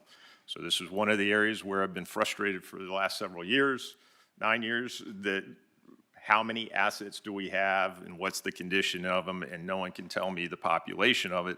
And it's simply because we reduced the number of assets that we track down to really 6 buckets. Now, since we started this effort, we've expanded that to be able to get a better feel for the number of assets that we have and their condition. But there were decisions that were made almost 20 years ago, almost 20 years ago, that has impacted why we are where we are today. Let me give a brief overview, I think, of how the organization is structured. Many of you know this, that we have one central office where we have the subject matter experts located in the Richmond area. We have 9 districts that you're familiar with, 31 residencies, and we have out of those area headquarters that supports our activities. Those area headquarters are strong throughout the area, and that's really where our workforce is. I'll pick on Mr. Davis as an example here in the Richmond district from the organizational structure. In the Richmond district, we have 5 residencies, as you can see, out of the 31. And then we have out of the Chesterfield residency, just to highlight that we have 7 area headquarters of how we've broken down our structure. So each of the residencies is anywhere from 2 to several area headquarters that are responsible for progressing the work. Again, in 2019, we wanted to migrate from a really reactionary program to one that is a proactive program that focuses on long-term sustainability. And again, I'm going to keep stressing this, the need to get back to those basics, and you're going to see some pictures about getting back to basics here in a couple minutes. You know, our focus was efficiencies through planned and a systematic approach. We needed to extend the useful life of those assets, and I want to highlight this bottom bullet. Most assets are interdependent. So what I mean by that is pavements. Pavements, to be able to function, have to drain water off of them, and you need ditches and pipes to be able to adequately do that. But we also need to take care of our vegetation and make sure it's not overhanging the roadway so we get some daylight to evaporate the snow, the rain, and other things on the facility. So all of these routine maintenance activities help our assets, whether it's from trees and vegetation not falling into the ditches to daylighting and draining off the pavement. In 2019, we did undertake a review and looked at the target frequencies of many of our assets, and those activities were selected based upon what you see in those 5 bullets, really focused on the highest expenditures and extending the life of other assets, as I just said, the pavement system there. But we also wanted to make sure where were we having the highest service call-outs that existed. So in 2019, we came up with this approach for our assets that we've identified. The assets off to the left-hand column, or the first column there, we reviewed VDOT's best practices manual as a starting point. So you can see in the second column, best practice frequency. That manual was developed over several years in the early 2000s, and really looking at how many times should we be mowing our grass? What's the percentage of the trees that should be trimmed on an annual basis? Number of pipes of our inventory touched and replaced that we have. You can see what that best practice was. I'm going to go back to it and said, what's our actual accomplishments that we have done during that year? You can see that because we're being in a call-out situation, trees or vegetation at 5% of the inventory. Pipes maybe at 8. More staggering that if I go down to the ditches, at 3% of our inventory was touched in that year. So that was the actual accomplishments. And coming into the program, we said, because we don't have the history on this, let's take a little while to be able to set the performance measures. We'll develop some target frequencies that we want to meet, And that's your last column off to the right-hand side. You can see that for ditches, and I'm going to pick on that because water is the #1 enemy of our pavements, and I'll remind you what we pay for pavements on an annual basis is $750 million. $750 million goes into our pavement asset today. So we said 5% of the inventory is going to be our target. We need to start somewhere, set the target.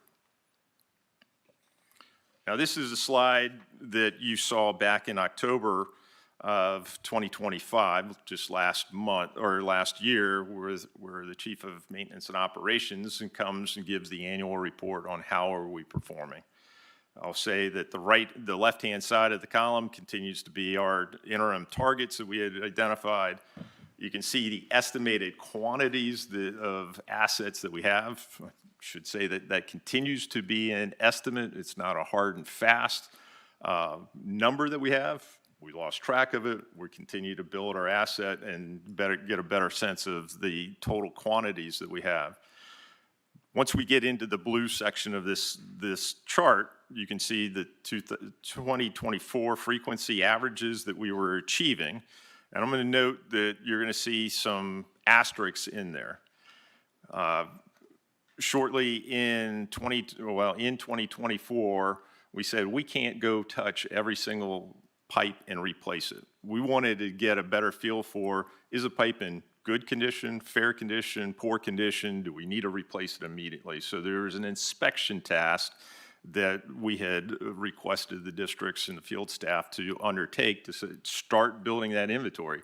We've got something in good condition, don't replace it. Let's just make sure that we're knowledgeable about the condition that's there. So I don't want someone to say, well, you know, your pipes, your interim target was 10%, you're doing 25%. In essence, we're doing an inventory of what's out there and making sure that we're planning our work for the future and replacing those things that absolutely have to be replaced today.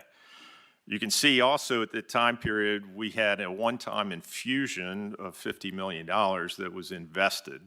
We needed some trees that were trimmed. We had a number of pipes that had failed. We needed to get into ditches and a couple unpaved shoulder locations that we wanted to make sure that we were increasing our performance on. And then the 2025 performances you can see to the right-hand side of the screen. Now, I'm going to go through a set of slides, and this is where I'm telling you we need to get back to basics. What I showed to you is on our performance metrics, and I know that we've sent this out in advance, and I'm sure you've perused it, but I'm going to highlight a couple of these things. You can see this pipe off to the left, that if we were doing an inventory off of it and a corrugated metal pipe with the entire bottom completely eroded away, we would have replaced that long ago. But it's because of not doing an inventory, not getting back to it. This roadway could have been at failure at some point to be able, if that pipe collapsed. We went in and rectified it, as you can see, open cut it, and then replaced the pipe accordingly. Again, I'm going to go through these relatively fast. We had some storm damage. You can see the wing wall was completely swept away, and the pipes were exposed. Mr. Chairman, could we have avoided that last one? Is there anything that could have been done to avoid this structure completely washing away? Not knowing what it looked like before, maybe, maybe not. Maybe there wasn't the wing wall that is there today, and we replaced it with a better wing wall. Maybe if we were doing an annual inspection or a more frequent inspection, we probably would have had some flow be able to get through that pipe. But what you see there is vegetation as well as fairly large siltation or other, if that's on a dirt road or gravel road, some other means. Here's another longitudinal pipe that's being replaced along the roadway. You can see the other one is collapsed in itself, but having an inventory and getting back to basics and making sure our water's flowing is very important.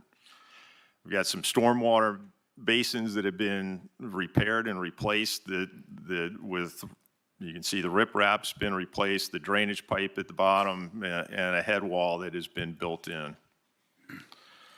This is a nice one in Salem District, a little bit of a different perspective between the two pictures. The end wall is down the rock embankment to your right, almost in the triangle area, but you can see how silted that is in. And had we been doing more maintenance activities with our ditching and stormwater basins, this would have been caught earlier. Same is true about another stormwater basin in Salem. Richmond District, just making sure that it's functional and making sure that it's able to accept the quantity of water. This one's in the Northern Virginia District. You can see where the patchwork is, as well as the vegetation growing into it, which we want to be able to remove and ensure the capacity of the stormwater facility is adequate. Again, digging it out and making sure that it's adequate for the amount of volume that's going to be coming in. This is a great one. This is where I want to make sure that we're getting back to basics, because you can see off to the left-hand side, you have trees right in the area, and would have never guessed there is a concrete ditch there to be able to convey the water. Right-hand side suggests the same thing and indicates the same thing. You've got two head walls. And to put a finer point on this, I asked the commissioner, didn't you built a new one here, right? He's like, no, it was there. We just had to clean it out. Because I was like, oh, it looks like you put one in. He said, no, it was there. Hire TikTok streams on stuff like this. You can make a lot of money doing this. Mr. Minshew. Before we leave pipes, I'm curious, Mr. Commissioner, when would you use reinforced concrete pipe, and when would you use the galvanized steel? Is that based on the amount of water it flows, or how much overburden is on top, or traffic on top? There's a combination of efforts between a corrugated metal pipe, plastic, HPDE pipe, and corrugated metal. All of that's all through engineering standards and justifications that are well documented. Would the concrete pipe last longer, I guess, because it doesn't have any rust components or sag components? In theory, it could, but there's also cost basis that we would want to take a look at for the use of the facility. You're right, a concrete pipe is reinforced. It could handle higher traffic volumes. There's other materials such as corrugated metal pipe that can handle a lower volume and lower structural integrity. It has a lower structural integrity. Thank you. There's another Bristol, much larger, appears to be on an interstate or a significant primary, where we've cleaned out the vegetation and restructured the slopes and the ditch line to be able to adequately fulfill its purpose. Hampton Roads District also has low-lying areas. It's important to get the water away from the pavement. You don't have a lot of ditch to work with, but the ditch that you have is very important to be able to maintain, make sure the water is not impeding the flow of traffic on the travel way, and as well as draining it to the nearest major road ditch line. Stan? One question. Hampton Roads.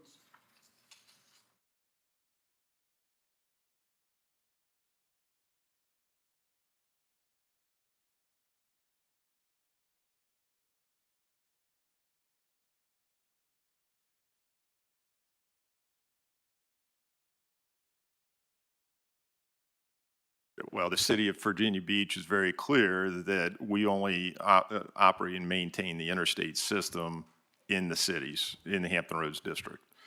So as soon as I come off the interstate, it's a city. Dunlop. Yeah, thank you, Mr. Secretary. Do you have contractors who are responsible for doing some of this work, or is this just all VDOT specific personnel? It'd be a combination of our workforce that would be responsible for doing the ditching and these routine maintenance items, and where we need hired equipment and hired help, we would contracting it out. Many of our ditching operations that we have had, since we have not done it, have specialized equipment that we had contractors doing it across the state. Because we didn't do it for a while, those contractors have left doing that work. So what you saw in some of these others, you can see that there are hand tools that are being used. Others that we have roadside ditches would be using mechanical equipment to be able to handle the ditching operation through maybe through a grade all or other pieces of equipment to be able to clear out those ditches. If you are using a contractor, what is the quality control mechanism? Is it? We have VDOT inspectors that would follow behind them, make sure that they're meeting their contractual obligations. Is there any provision for citizens to be helpful in that regard? I think that there are, in the rural areas, we have people that do clean out their own ditches and/or mow their yards into the ditch line more frequently than what you would see VDOT doing it into the ditches, yes. And do the people with VDOT, this is going to sound terrible, but do they resent when citizens call and say, hey, you know, you had somebody down here, but they didn't do this or this or this? I mean, is reporting to VDOT information viewed as us having not confidence in VDOT? I think we will gladly accept any comments that the citizens want to call in and either have a compliment to the VDOT or complaint to VDOT. We will accept that, and part of our call center is part of that, those call outs that we would have if it was not done, or we have standing water in ditches or pipes that are broken. We want to know about those items. Very good, thank you. Mr. Coleman. Yes, thank you, Secretary. Commissioner, I think you answered Fred's question with the localities after you get off the interstate are responsible, the cities are responsible for repair. There was one slide here on Hampton Roads.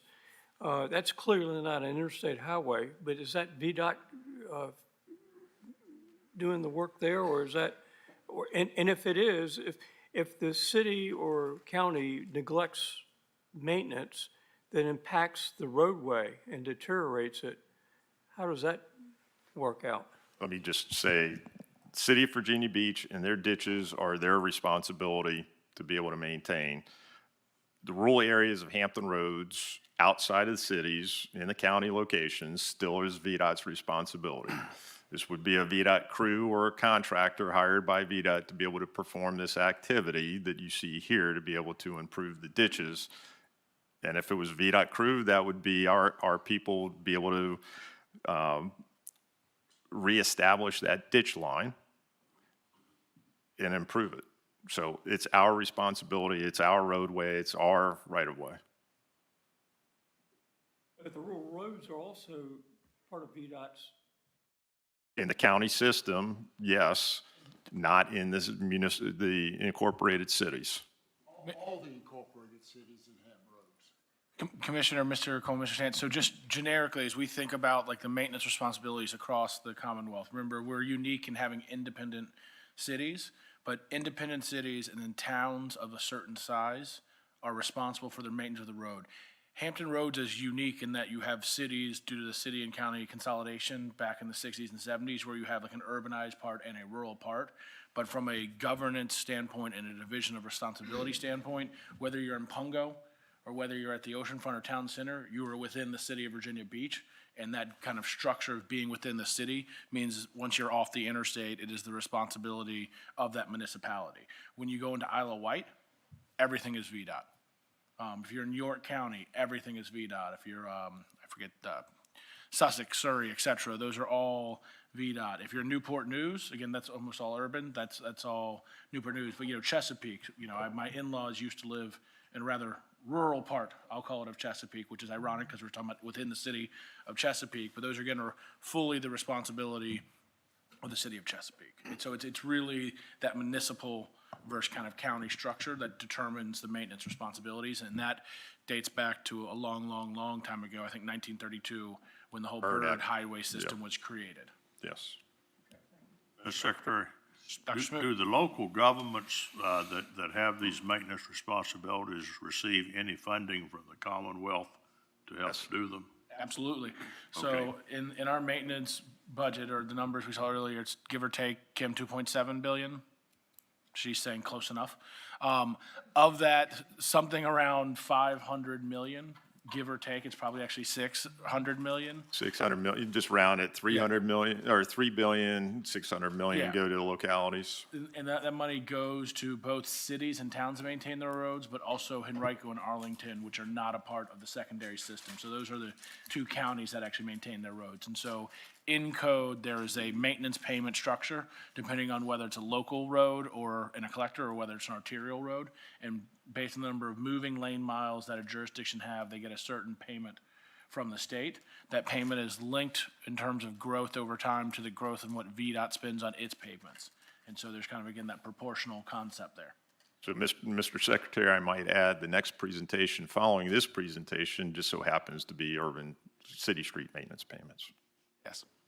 Mr. Secretary, Ms. Sellers. how does this relate to a county's stormwater program that they have to do with the I think it's the Chesapeake Bay Act. I was trying to look it up, but there's something with the local governments that costs local governments a lot of money around 2014 with their, MS4? yeah.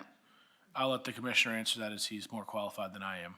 I may need to get the chief of policy up here, but the MS4 program, we have to abide by for each of the localities' stormwater management function, as well as a statewide function. It's when we really go in and do a heavy maintenance activity or a construction program needing to abide by the prevailing stormwater ordinances that have been put into place. I figured that for construction, but for something like this, could there not be a partnership with localities to maybe go out and do some of these? Just, hey, take a look at it while you're out there, tell us if it's failing.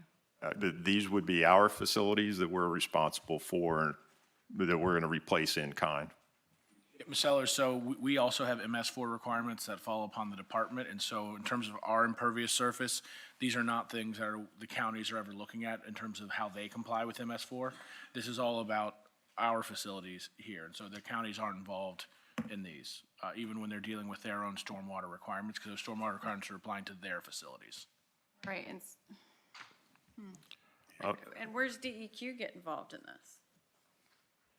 The real permitting process, that this is not, we're replacing these items in kind. But the commissioner is saying, by saying in kind, he's saying DEQ is not involved in this particular activity. If we are doing a betterment or a modification or something new, then we are required to get a permit from DEQ to demonstrate the compliance with MS4. But the point he is making when he says in kind is in-kind activities are exempt from those permitting processes because you were kind of just restoring what was already there. I understand that. I'm just trying to figure out how this gets there when there's supposed to be state, oversight things and, from the county in 2014 when all these things were coming up for us, we went through this whole process too. And it was a nightmare. I mean, it killed our budgets. We could guarantee the stormwater and CSA were gonna kill your budget every year. And God forbid if gas prices went up, because then fire and rescue is out, astronomical. But, so just looking at this These are all just pure maintenance activities that we're undertaking to be able to restore and get back to the basics of this one in Fredericksburg is a prime example of a facility that existed. We had a ditch line that's there. We need to get back, clean out the ditch line, and repair it with the riprap to be able to handle the flow of the water through there. I've got a couple other slides that I'm just really going to run through quick. I think you've got the gist of why we need to get back to basics. Hammered that point home. Yes, the unpaved roads, being able to make sure that we've got a shoulder, that they're gravel, that they continue to get the water off of them. Some vegetation control, just because those trees and roots and other things can crack that retaining wall and lead to larger issues that we do not want to happen. Some things in the Northern Virginia district, again, on pavements, paving or patching operations to be able to recover the roadway, vegetation and drainage. You can see that all that vegetation in a ditch line is not good for water flow. All right. Just to touch on a little bit of what was presented by Ms. Pryor in the prior presentation. As the board's acutely aware that we respond directly to emergencies throughout the year. It's just not snow and ice and hurricanes and floods. You can see the bottom left-hand corner. This one made the national news last year about the bed of the truck being up and taking out the entire westbound direction of 64 and the sign. Happy to report that it's been finally replaced almost in the same location, but that led to about an 8-hour shutdown of the facility, needing to take those things down. Upper right-hand corner is Hurricane Helene in the Bristol district, and then we've got tornado damage that we respond to and other incidences. And this one just so happens to be outside of VDOT's central office, the lower right-hand side. This is the full reason they come, they go. Some years we're over budget, some years we're under budget, but we respond 24/7 to be able to maintain our facilities. So I've given you a quick overview of the work that the men and the women of the agency perform. What I want to do is give an overview to let you know the tensions that are now being felt within the maintenance and operations program. Not only, and this is transferable to the construction program as well. You heard a little bit of it from Administrator McMaster this morning, suggesting that construction has experienced a 75% increase in inflation. And so what I'm here to tell you is that VDOT is no different. We have been tracking this with our economists that we have on our under contract to us to be able to help us project out what we think that the cost to industry is going to be, that helps us with our cost estimating process. This slide, I think, sums it up well. The yellow dashed line is your consumer price index of what it should have been, roughly 3.5% a year over the same time period. But you can see the commodities that are listed here have all significantly exceeded CPI, some of which are valued closer to 100% increases. Our concrete price and some of our asphalt prices have seen significant increases over the years. I'll just remind the board of its actions that we're taking in January of 2025, and I believe this answers Mr. Coleman's question and Mr. Smoot's question about whether or not we've taken any actions to be able to increase our base maintenance program. And if you'll take a look at the first line across there, what we've been saying is that when we bring the operations, the expansion of the Hampton Roads Bridge Tunnel online, we will have immediately roughly a $30 million increase in our operations cost day one. That starts it. And that runs in perpetuity. Right there over this 6-year window when we adopted this program, that was $170 million that came out of the construction program. Day one. The board made specific decisions about additional funding for pavements and some routine maintenance items in 2026 that we put to work, and said at that time we're going to put right now $100 million a year moving forward into our paving program or into our maintenance program. Right there between $169 million and $800 million, that's $1 billion over a 6-year period. It adds up very quick. Now, Dr. Smoot, you asked what happens when we add money to the HMO from construction. Well, when we add to the VDOT's base maintenance program, a portion of that money goes to the cities in Arlington and Henrico County in the form of city street maintenance payments. So every time we add to the maintenance program, we are not the only beneficiaries of that increase. Now let me get into some of the tensions that we have. Our labor costs continue to increase. Well, what you saw yesterday with Mr. Gregg's presentation on TOCs and SSPs and seeing the cost increases to labor, that continues to increase. VDOT is no different.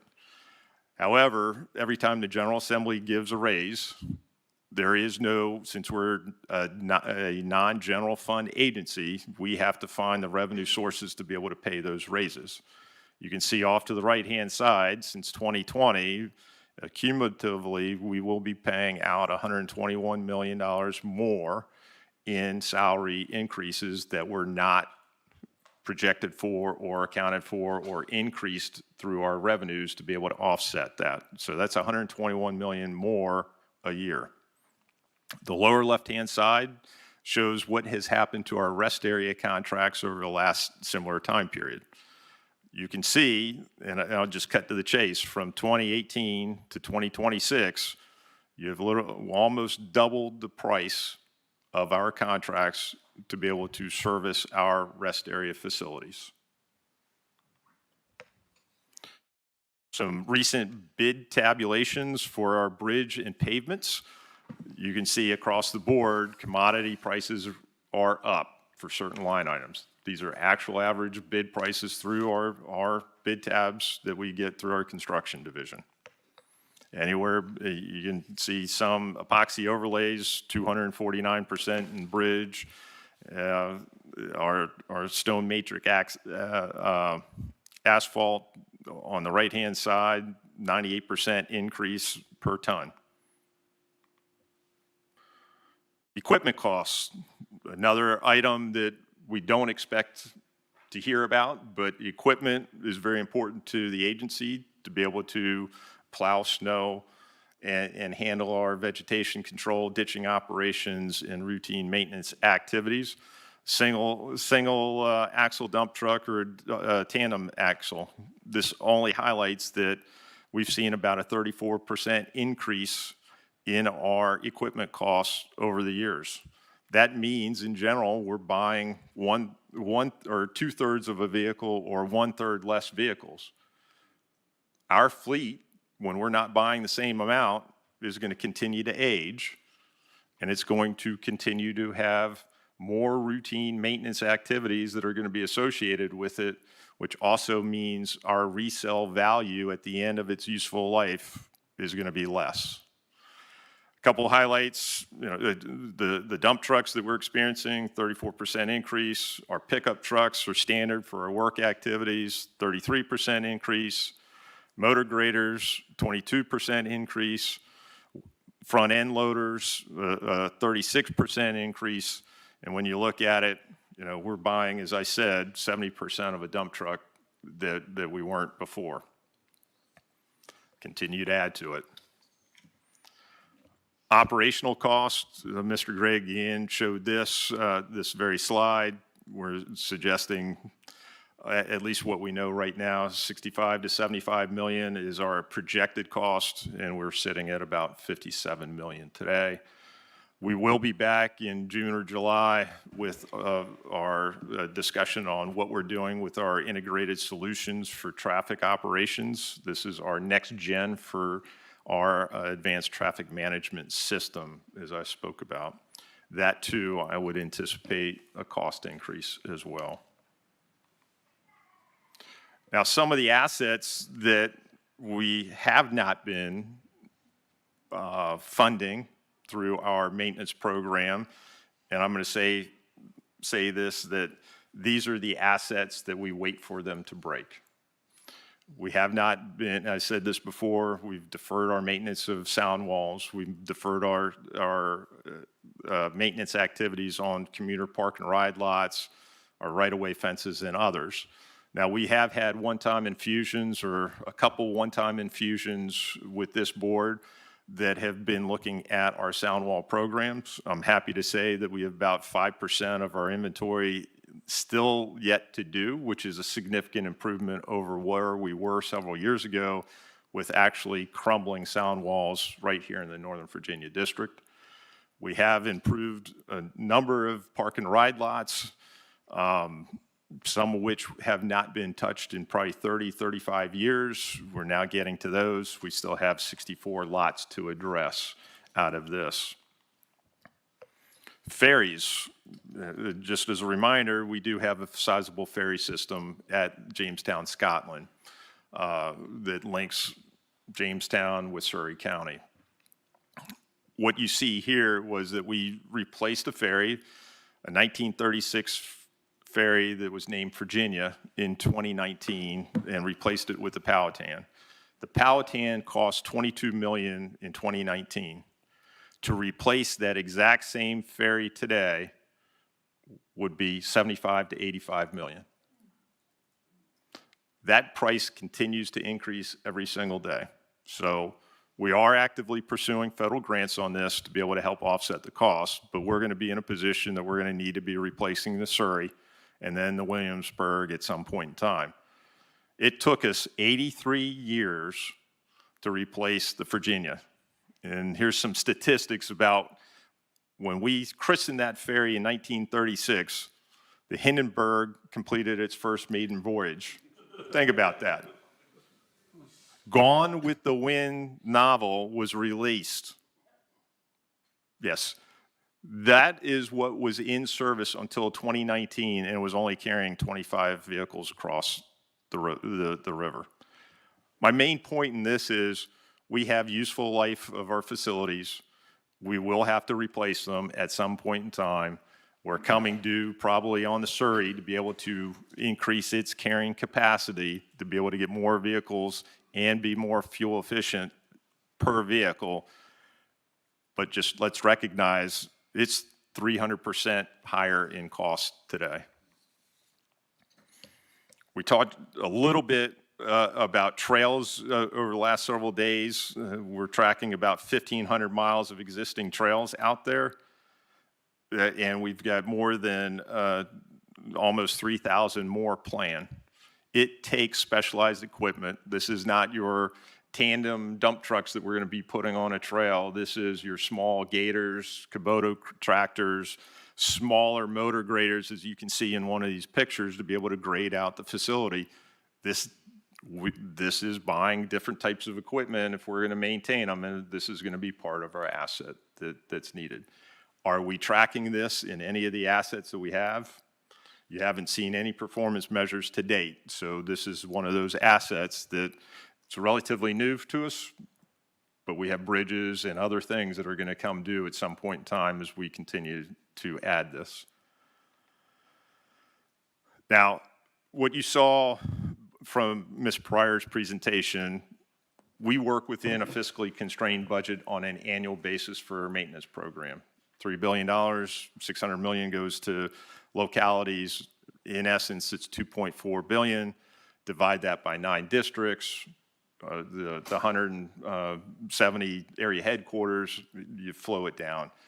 $2.4 billion doesn't go very far, especially when we're tracking inflation on a day-to-day basis.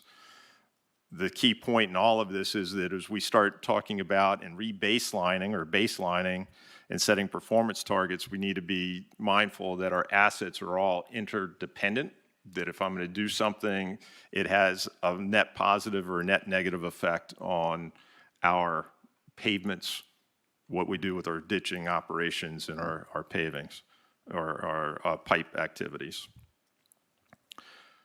So, Secretary.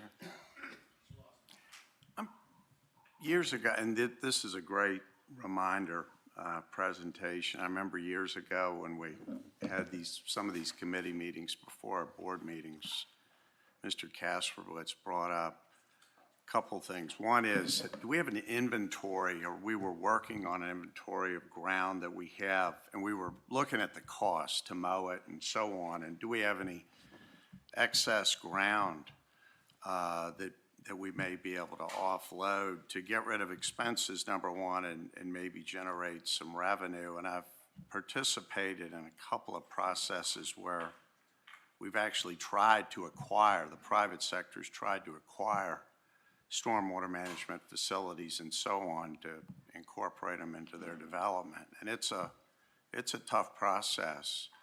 I'm wondering, and it's not in this report or in prior reports, but I would strongly urge that we look at not only offloading expenses by getting rid of some of these facilities, but maybe even, and the two that I can think of, we could generate revenue as well. So we get rid of expenses and generate revenue.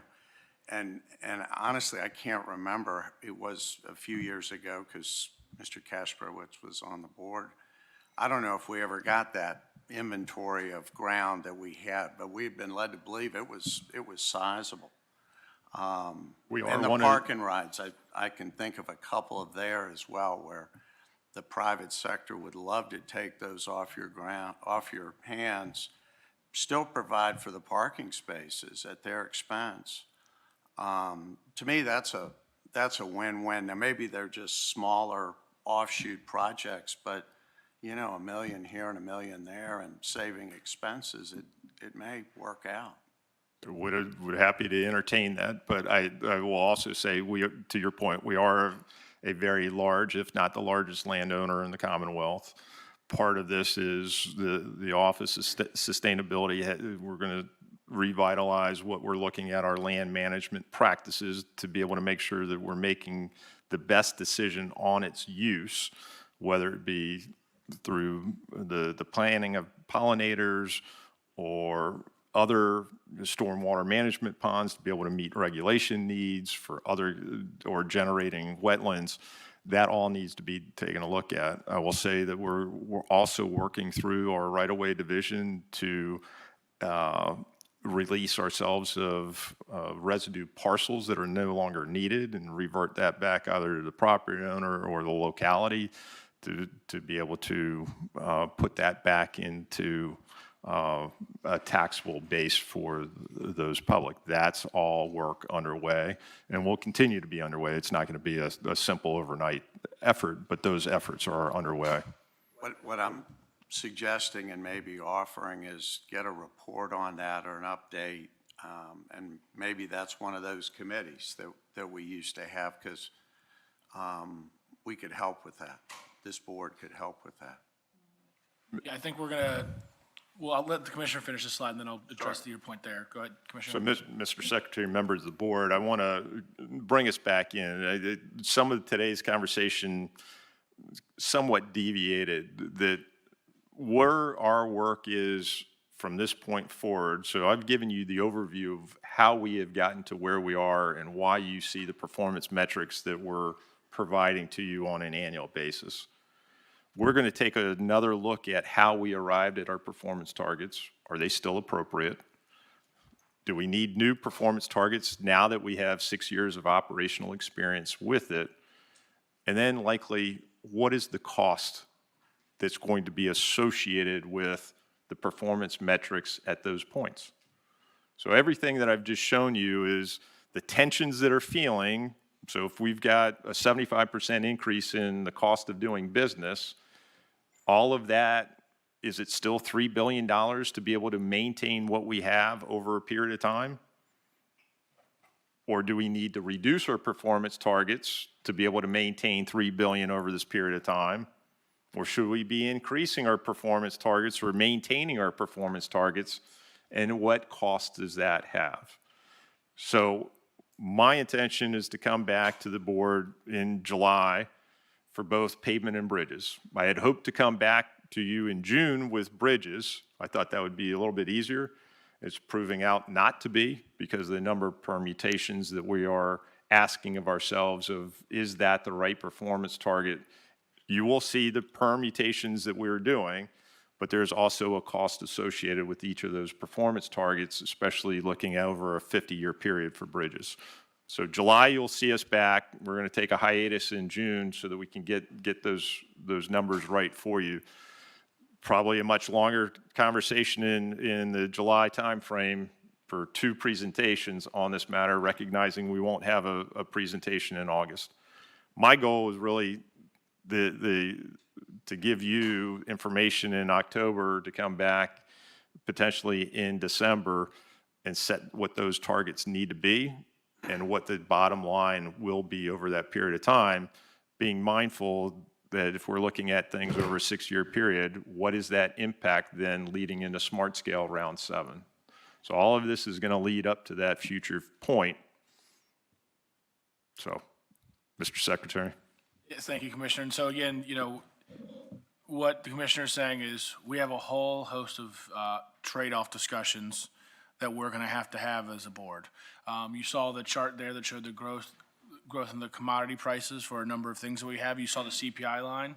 Our 3 best revenue sources grow at CPI. What I mean by that is the rest don't. They grow at generally a clip slightly lower than that. There's maybe 1 or 2, the highway use fee being like a real exception, that is exceeding CPI, but that's 150 million, and we have $5 billion in revenues there. So it's kind of a very small source. But our 3 big revenue sources that constitute 70% of our revenues, they grow at CPI. Our federal funds grow at CPI-ish. Normally, it's around like 2.5, 2.7. That wouldn't have kept up with CPI the last few years. Granted, the program grew a fair amount during that period of time.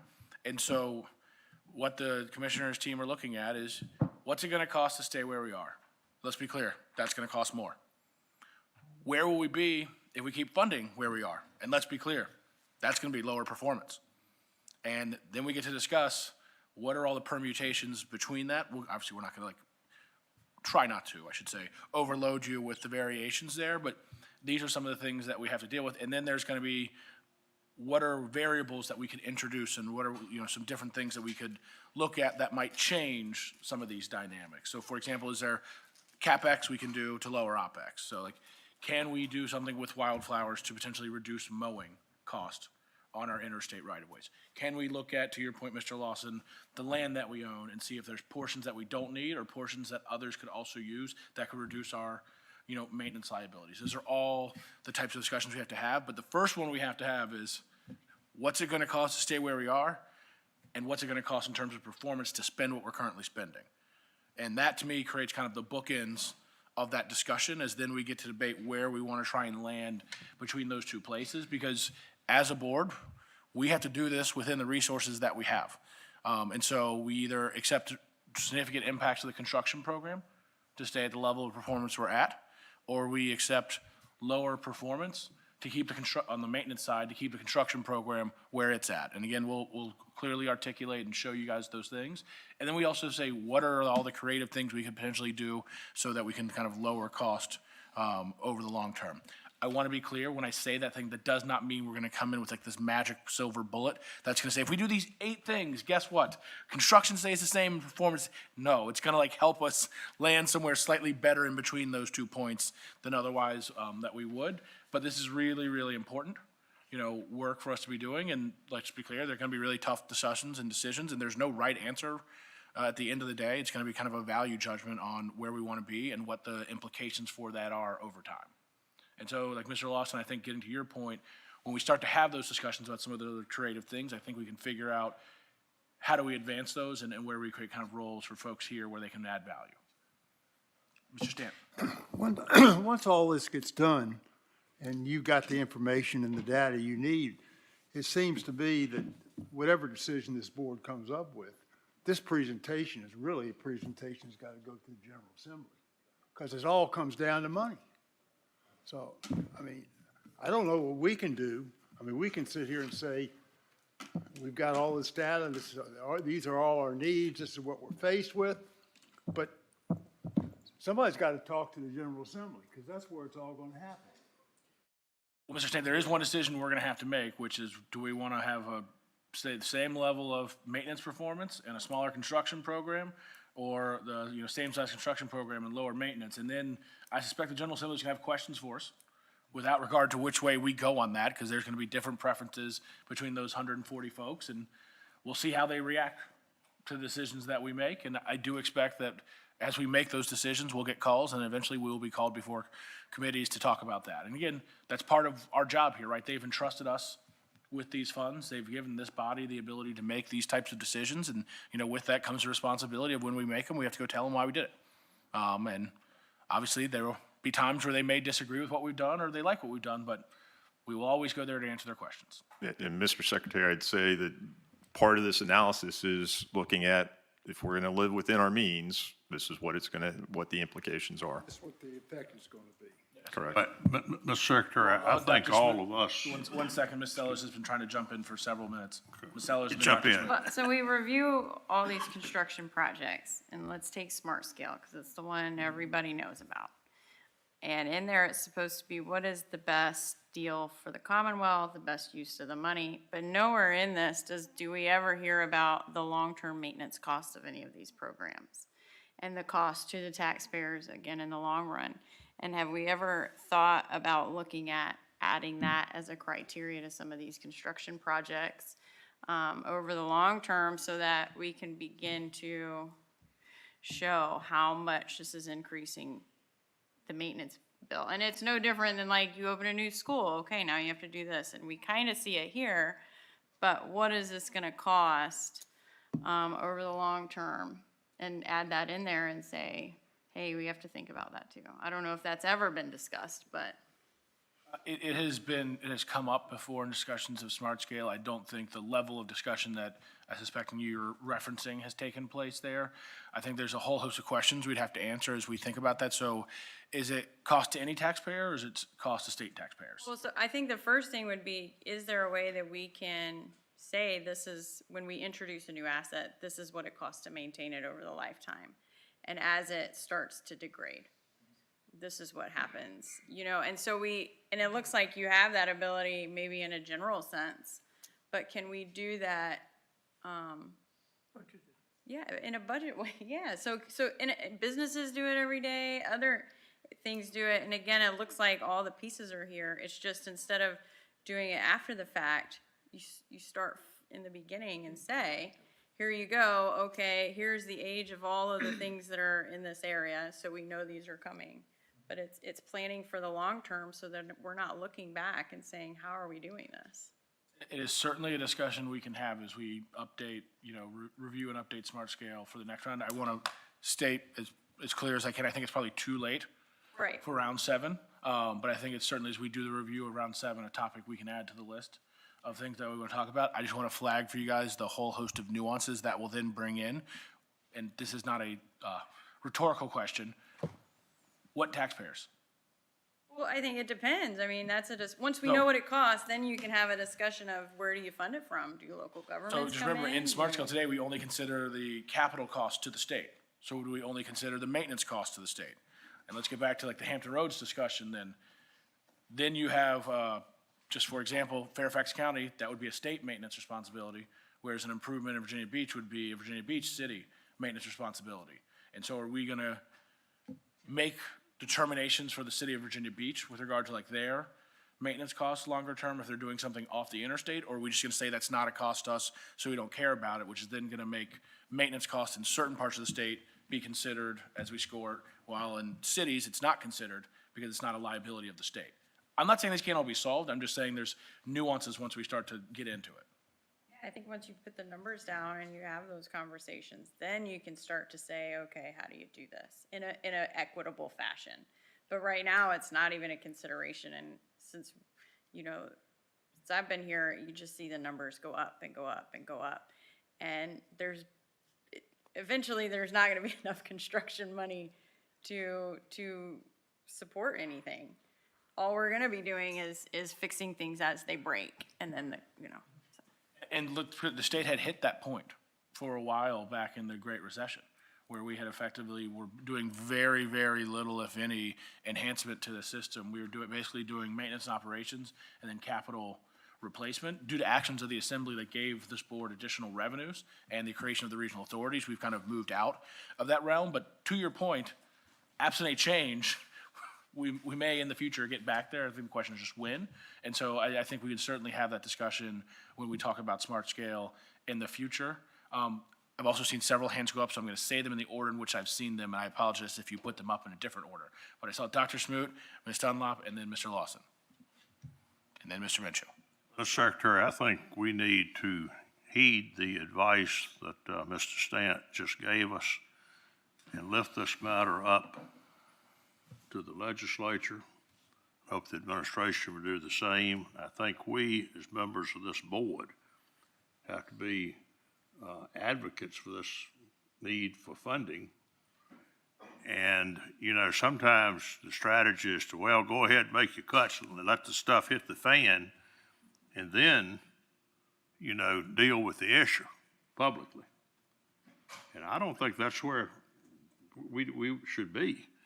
I don't want to give those who have the authority to make funding decisions at the state level the potential excuse, well, no one told me this situation was going to happen.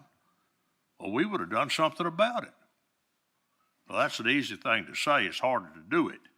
But I think we do need to keep this before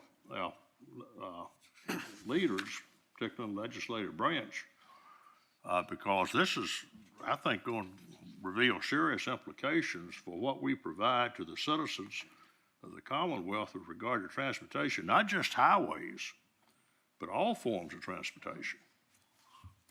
So thank you. Thank you, Dr. Smoot. Again, what I would say is I think we will always provide factual information for the General Assembly as they consider what, if anything, they want to do. I would encourage us as a board to not get cross into the advocacy realm as we're doing that. I think the best thing we can do is to show decision makers that we are doing the best with the resources that we have, and then they can make the policy decision of whether or not they want more things to happen. And so I think we really need to do is look at everything the commissioner and his team are putting together, stress test it, push him, try to think of other ways, like Mr. Lawson was bringing up, where we might be able to, you know, reduce certain things here or there, and then be very transparent about what's happening and what the implications are, and make sure the Assembly, local officials, and other folks are aware of that as we move forward. Ms. Dunlop, and then Mr. Lawson. Thank you, Mr. Secretary. Gosh, you know, I can remember the day in Virginia when our biggest concern was raiding the Transportation Trust Fund because there was so much money there. And the General Assembly did that fairly regularly, which was very discouraging to us. So it's sad to see us in the state we're in now. But I'm just wondering if it's possible to sort of put on the table a question like, why are trails in the VDOT budget, knowing full well that VDOT does a great job building and managing, when there's a Department of Conservation and Recreation? And same thing with historic resources. Again, VDOT does a great job of managing contracts and doing what they do so well, but there's a Department of Historic Resources. And I'm just wondering if part of the discussion can't be putting some of these things in maybe a proper state agency, who then can go to the General Assembly and seek funding for things that seem to be fairly popular with, you know, certain elements of the public who use them. So I just put that on the table and, you know, out of a point of curiosity. Thank you. Yes. So I mean, myself, I would think anything can be put on the table. So let's be clear, like the whole point of this body is to put all the ideas out there and we'll see where they go. I think the issue we may have, and I'm just speaking for some sister agencies so that they don't say that I didn't maybe state what they might say in response if they were here, is VDOT made the decision to build those trails on lands that VDOT owns, and DCR never had the chance to say yes or no. And so I suspect if we tried to give them the land or the responsibility, they would only take it if we then gave them the maintenance money. And so I'm not sure, which doesn't say like maybe, there's maybe also a different question of moving forward, is there a different approach? Perhaps, but I suspect with the existing ones, because we never asked their permission, to my knowledge, I should state, for their construction, that they would not then in turn take the responsibility from us without some sort of commensurate monetary contribution. I could also be wrong on that, but I think that's what they would say. But then maybe, I think you raise a different question as well about, okay, if they're saying there's 1,500 now and there's 2,900 that is identified, not yet built, there's a question of what's there today and what might be there tomorrow, and whether or not they receive the same treatment. Is that fair? Well, yes, that's fair. I do think that part of it, though, is, again, the General Assembly looking at these and actually applying the wisdom that they have. Is this a DCR function, or is this a VDOT function? Now, DCR can receive the responsibility for the trails, and then the General Assembly would be responsible for giving them the maintenance money. they might want to contract then with VDOT to do the maintenance, but it should not seem to me to, it seems to me something that General Assembly ought to grapple with. Where do the trails and where do historic resources belong rightly? And where is the budget money going to go then for each? Thanks. Mr. Lawson, then Mr. Minshew. Just following along, this is an informative process, and we're going through this report and letting everybody know, including the legislature, what we got. And we've got tremendous expenses. I mean, we've gone beyond a tipping point where we're spending more on maintenance than construction at this point. And I think that informative process ought to be extended to these new projects. For example, to follow on Ms. Dunlap's comment, if we're going to put in a trail, who's going to take that thing over? Who's going to take care of it? And they need to know that. And for the localities, when we build roads, when we participate in whatever program we're participating in, that ongoing expense needs to be known. And maybe that thing would be scaled back a little bit so it's a little more handleable by whoever it is that's going to take it over, whether it's a city or the state. So I'm in favor of as we go forward, I recognize we're not going to do it by the end of the year, but folks need to understand what they're taking on and what are the expenses. And I think it'll end up with a more conservative, we'll still satisfy everybody's needs, but maybe we won't overdo on some things because, as I've said numerous times, we can't afford that gift, even if somebody built it for free and turned it over to us. So we ought to definitely factor that in. Thank you, Mr. Lawson. Mr. Minshew? I think, Mr. Secretary, I agree that this is an important thing for us to focus on. And I'm thinking mechanically that we should hopefully have a biennial budget adopted by midnight, June 30th. And then the next phase will be, I guess, sometime in the fall when you'll be submitting to the Chief of Staff your thoughts for the Department of Transportation that can be in Governor Spanberger's caboose budget that she reports sometime in December for the second half of the biennium tweaks or whatever. And I'm wondering if we want to try to get on that train before it leaves the station, how can we do that if that's not rushing it too much? I hear the point you were raising, and I think what I would say at this stage, I think the focus right now is getting the current budget situation resolved, and then we'll clearly start to move into budget development at that time. Again, I think the single best thing that we can do as a board is demonstrate thoroughness in review and that we have considered the options and we are doing the best we can with the resources that we have. You know, in the past, there have been times where transportation's advocated for money and the response from the assembly was, I'm hearing you advocate before I'm seeing you make the hard decisions. I want to see you make the hard decisions before you advocate. And I just think it's really important that the first step we do is do the best we can with what we have. And then after that, policymakers can do what policymakers do. But I'm very nervous if they think the position of this, that we are putting forward is things are going to be bad, we need additional resources. I think their immediate response, and candidly, not an inappropriate response, was show me what you can do with what you have, and then we'll talk. And when we talk, the answer may be thank you, or it may be something else, right? But I think that is the first thing that they're going to ask. So I think that's what we need to say, laser focused on that, and then make sure people understand the implications of the decisions that we've made. And at that point, I don't know what may or may not happen, and I want to be very clear for anyone listening or any media or other folks, I'm not advocating for anything. I'm saying we will do the best we can with the resources that we have, and we will make sure the policymakers understand the implications of that. So if we do have a CTB approval, Mr. Secretary, on December 9th, would that be ripe? So the caboose budget of 2027, or does it need more time to kind of to marinate a bit before it would percolate up to the appropriators? In other words, could we do something in 2027 if we have CTB approval on December 9, 2026, supporting your work? No, I understand your question, Mr. Minshew. What I would say is, I'm a secretary that works for our governor, and, there's all legislation advanced by the administration is approved by the governor's office, and at this point, we're still focused on the 26th session. I understand I'm giving perhaps an incomplete or not a direct answer, but I'm giving you the fullest answer that I can give you at the moment. I appreciate that. Thank you, sir.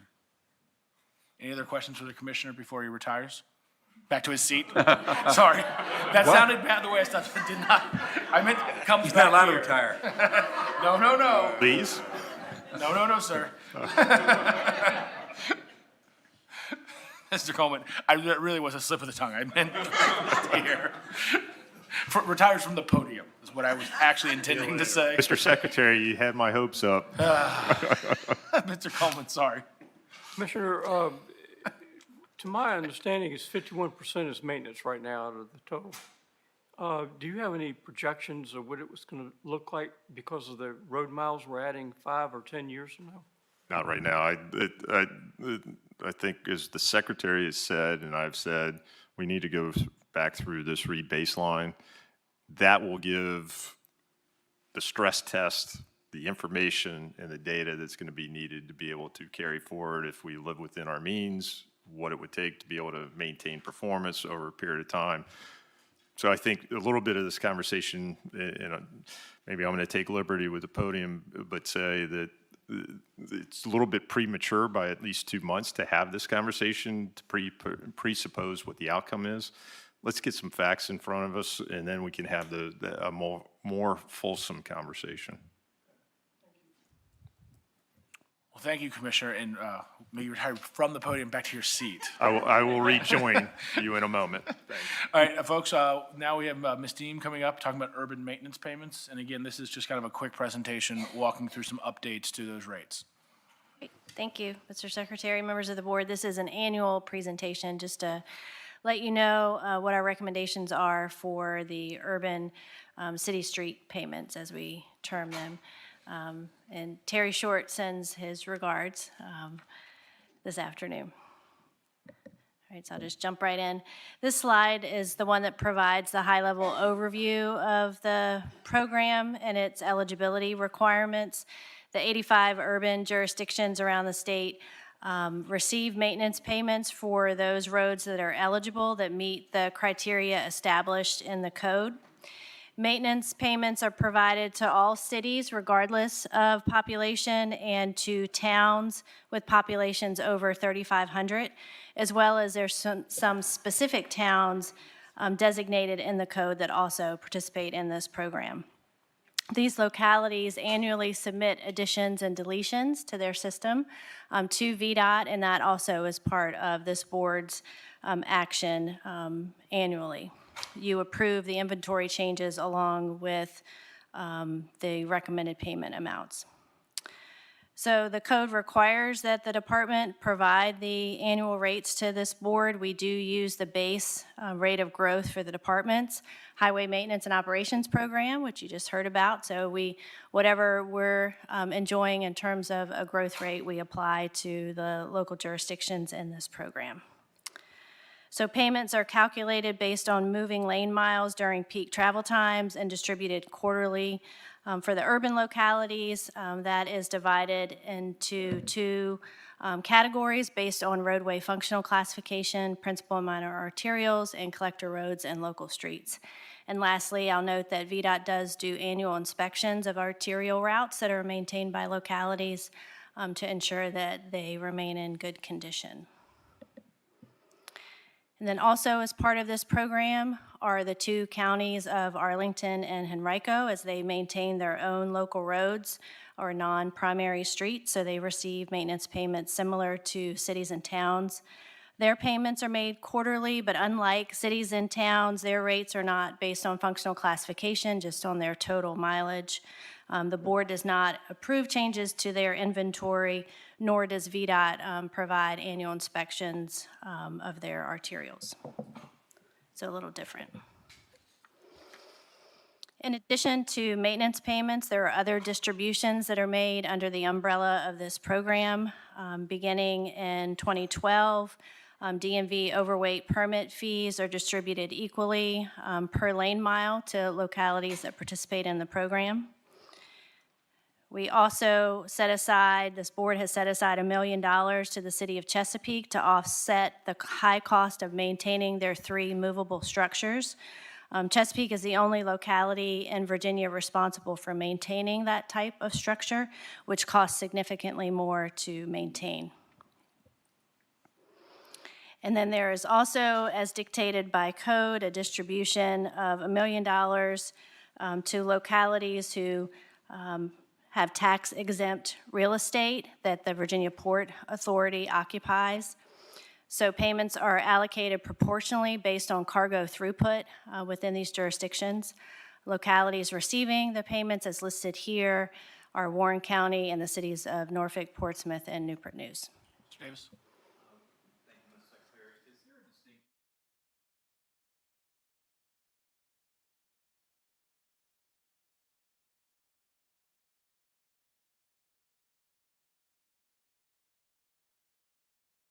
I think, Mr. Davis, the distinction is those 4 facilities that are listed are state-owned, and so this is effectively a payment in lieu of taxes.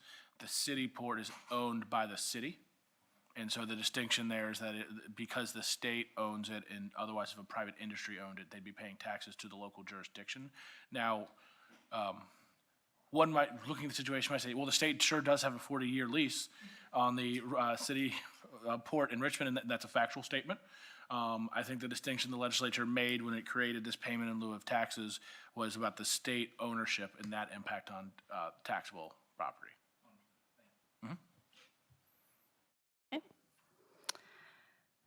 So bringing this together for FY27, the urban budget, again for the urban localities, is $522.28 million. You'll see the comparison there to the FY27 budget. It looks like a reduction that is due to the removal of that one-time uplift that was just referenced in the commissioner's presentation.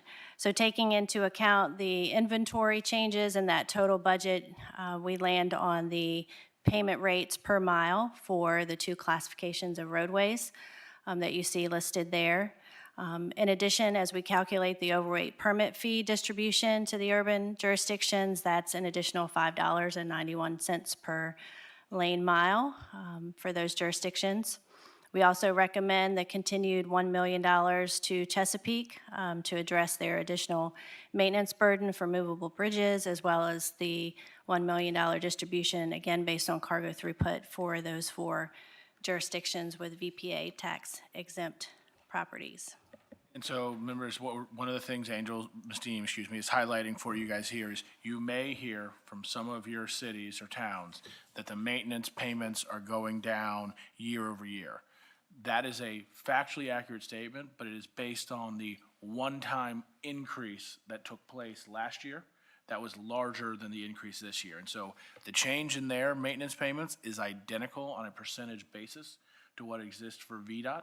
And again, is all greater than what would have been but for the action of this board to do that increase a year ago, which was just bigger in the first year and then continues but is smaller in those out years. And so very importantly for this, the cities and towns in your districts, they are being treated proportionally and fairly in terms of what VDOT is spending on these assets. They are not being reduced while the department is going up. And we just wanted to make it very clear to you all and to those jurisdictions so that they understood what was happening. Ms. Deem? And then as we turn to the counties, Arlington and Henrico, you see the total budget for FY27 is $90.55 million, and you see the contrast there to, again, what they received in FY26. The payment rates you see for Arlington and Henrico are listed per lane mile, as is the overweight permit fee distribution, which is the same as for the urban jurisdictions. So in terms of next steps, in June, we'll bring a resolution asking for your approval of the inventory and payment distributions to these localities and the other aspects of the program. You will receive detailed tables that will demonstrate exactly what the inventory is in each of these jurisdictions and what they will receive annually as well as their quarterly payments. be happy to take any other questions. Thank you, Ms. Deem. Any questions from the board? Seeing none, I appreciate your time. All right, Director Zimmerman? Alrighty, per usual, I will not go through my entire deck, but I encourage everyone to take a look.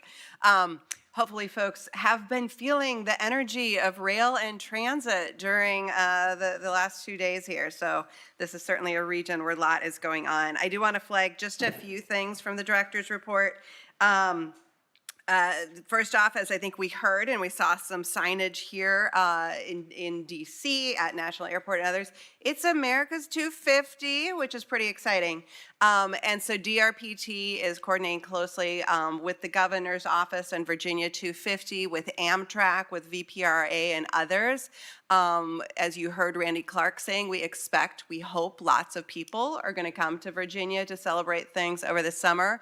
We hope they're not all adding to congestion on 95 and other roads that are already pretty congested. So we're going to be rolling out a lot more kind of coordinated advertising. And I don't know if folks are aware, we actually have something called Connecting VA, which is an app that DRPT manages that has information about all of the rail, transit, biking, other options across the Commonwealth. So we're going to continue to kind of work with all of those sets of partners of how we can promote some of these multimodal options, and encourage you, if you know folks who are coming to Virginia for any of these celebrations, to make sure they consider taking transit or rail. Also wanted to flag the Transit Service Delivery Advisory Committee has been doing a lot of work on the merit operating formula, which I know there was some discussion late last year at CTB and early in the year. We'll be coming back to the board to present information in September for October action. But I want to first off thank Dr. Smoot, who's been an incredible partner in that, but encouraging each of you over the summer. We are at a point where we have connected with all of the transit agencies across the state. Folks are actually meeting yesterday and today for the Virginia Transit Association Conference happening in Fredericksburg. But please check in with your transit constituencies if there are questions, if there are concerns, if there are feedback that you're getting from that. Please let Dr. Smoot or myself know because we really are hoping that we can make some good progress when we come before you this fall. So we'll continue the outreach on that. The other thing I wanted to mention, we've been talking a lot about planes, trains, and automobiles, but May is Bike Month. And so we have been doing a lot as well to kind of promote bicycle options, again, across the Secretariat and through the Connecting VA. The other thing I have in my report, but the commissioner could have something similar, we just wanted to flag, is the General Assembly has included a lot of studies for our two agencies to be conducting. Most of our studies have a December deadline, so even though we might be delayed with the budget, that deadline is unlikely to move. So we are working to kind of get some scopes of work out. Unfortunately, we don't have funding tied to most of those studies. So in fact, I don't think to any of our studies. So we are looking at ways to continue advancing that work. And I just noted some of those in the director's report that DRPT is tracking. If anyone has an interest, happy to chat with you about those. And then last but not least, the statewide rail plan I've mentioned before, we are doing a virtual hearing on Monday, June 1st at 6:30 p.m. Folks can go to the DRPT website to sign up, to get information, invite any of you who'd like to be part of that, or folks in your districts who might want to attend, and as rail enthusiasts on the freight or the passenger rail side, to let them know. We're hoping we'll have a great crowd, great turnout for that. So thank you. Thank you, Director Zimmerman. Commissioner Britch? Mr. Secretary, this body's heard enough from me today that I'm going to yield my time. Spectacular, and there are no updates from the Secretary. And with that, I'm closing this workshop meeting of the Commonwealth Transportation Board, and we are going to reconvene the action meeting of the Commonwealth Transportation Board. First item up is approval of minutes. Do I have a motion? Thank you. Do I have a second? Second. All right. All in favor? Aye. Okay. Agenda item number 1 is the consent agenda. Are there any concerns with that item, or can we move forward? Hearing none, do I have a motion? Second. Thank you very much. All in favor? Aye. Aye. All opposed? All right, next we have Mr. Gregg with item number 2.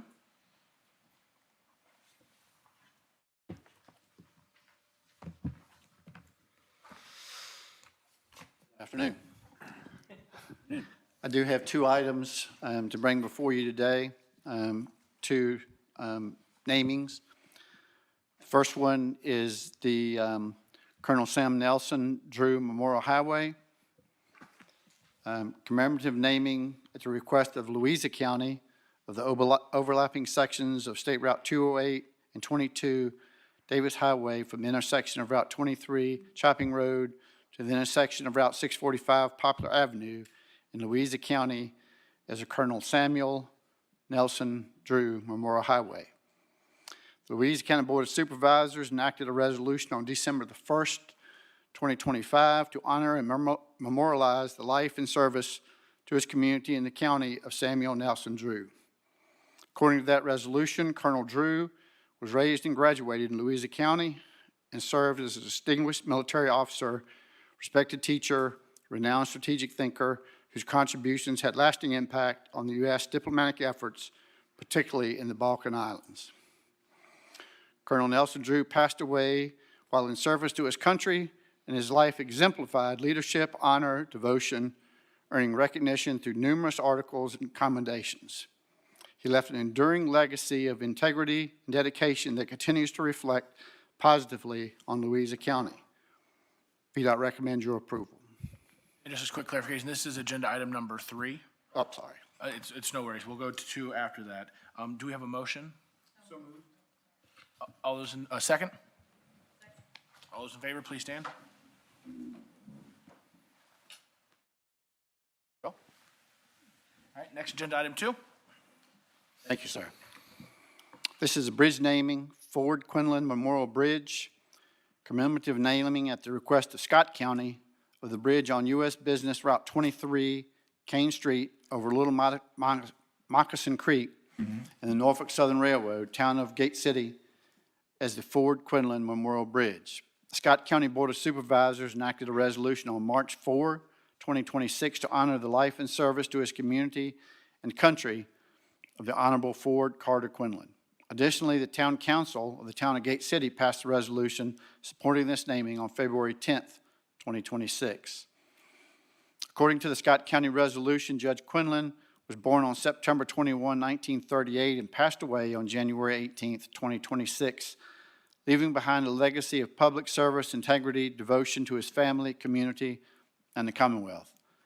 Judge Quinlan maintained deep and lifelong ties to Gate City and Scott County, practicing law in Gate City for many years and earning the respect of clients, colleagues, and citizens through his professionalism, wisdom, and commitment to justice. He served with distinction as a circuit court judge in Scott County, where he was widely admired for his fairness, sound judgment, and judicial temperament. Judge Quinlan represented Southwest Virginia in the Virginia House of Delegates from 1970 to 1993, during which time he was recognized across the Commonwealth as a tireless advocate for economic development, infrastructure, education, regional progress, working across party lines for the benefit of all citizens.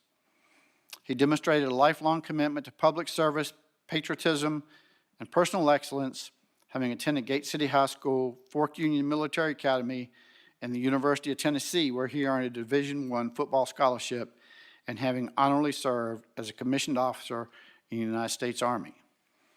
VDOT recommends your approval. Thank you, Mr. Gregg. Do you have a motion? It's a privilege for me to move to approve the resolution. He was a friend of mine. He was a distinguished legislator, distinguished circuit judge. He was an outstanding football player, as Mr. Gregg reported, at the University of Tennessee, played for Johnny Majors and during the single wing years. And he was, more importantly, he was a gentleman and just a great friend, and we'll all miss him. Second. All right, all those in favor, please stand. Well, next up, we have Ms. Pryor with 2 items.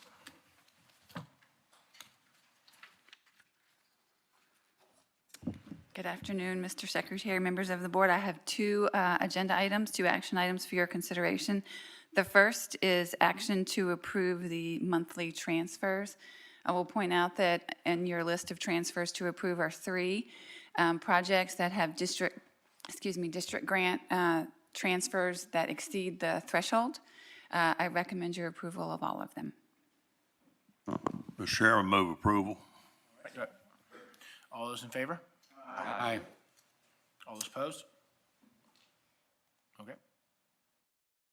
Thank you. My second item is, as I presented to you earlier today, action to approve the second revised fiscal year 2026 budget in order to accommodate emergency response spending and the approved employee bonus.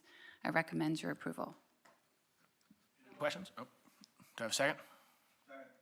All those in favor? Aye. All those opposed? Thank you very much, Ms. Fryer. Thank you. Next, we have Mr. Bates.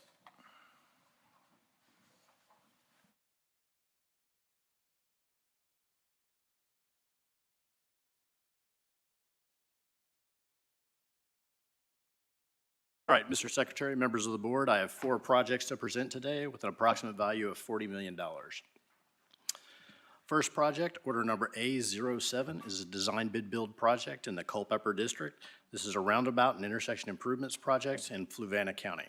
There's one bid for $8,940,595 to Caton Construction Company. Mr. Secretary, this project is within budget, and I recommend award. Motion? Second? All those in favor? Aye. All right, the second project, order number A14, is a design bid build project in the Lynchburg District.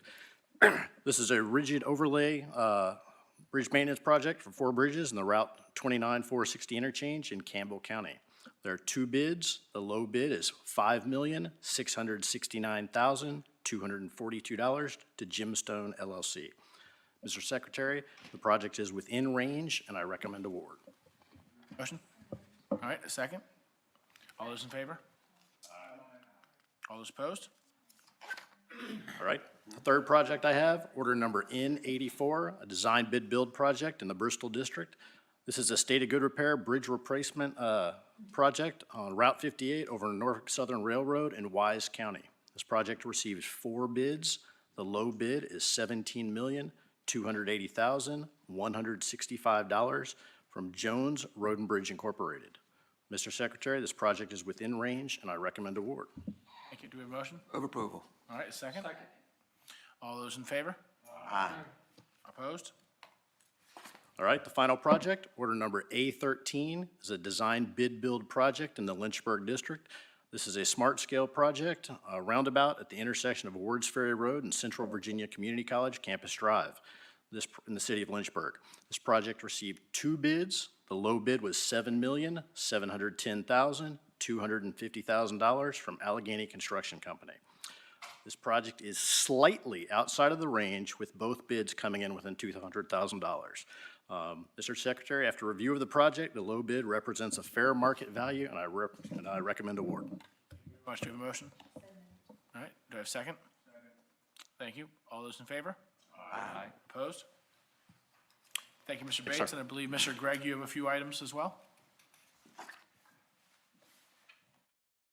Just one.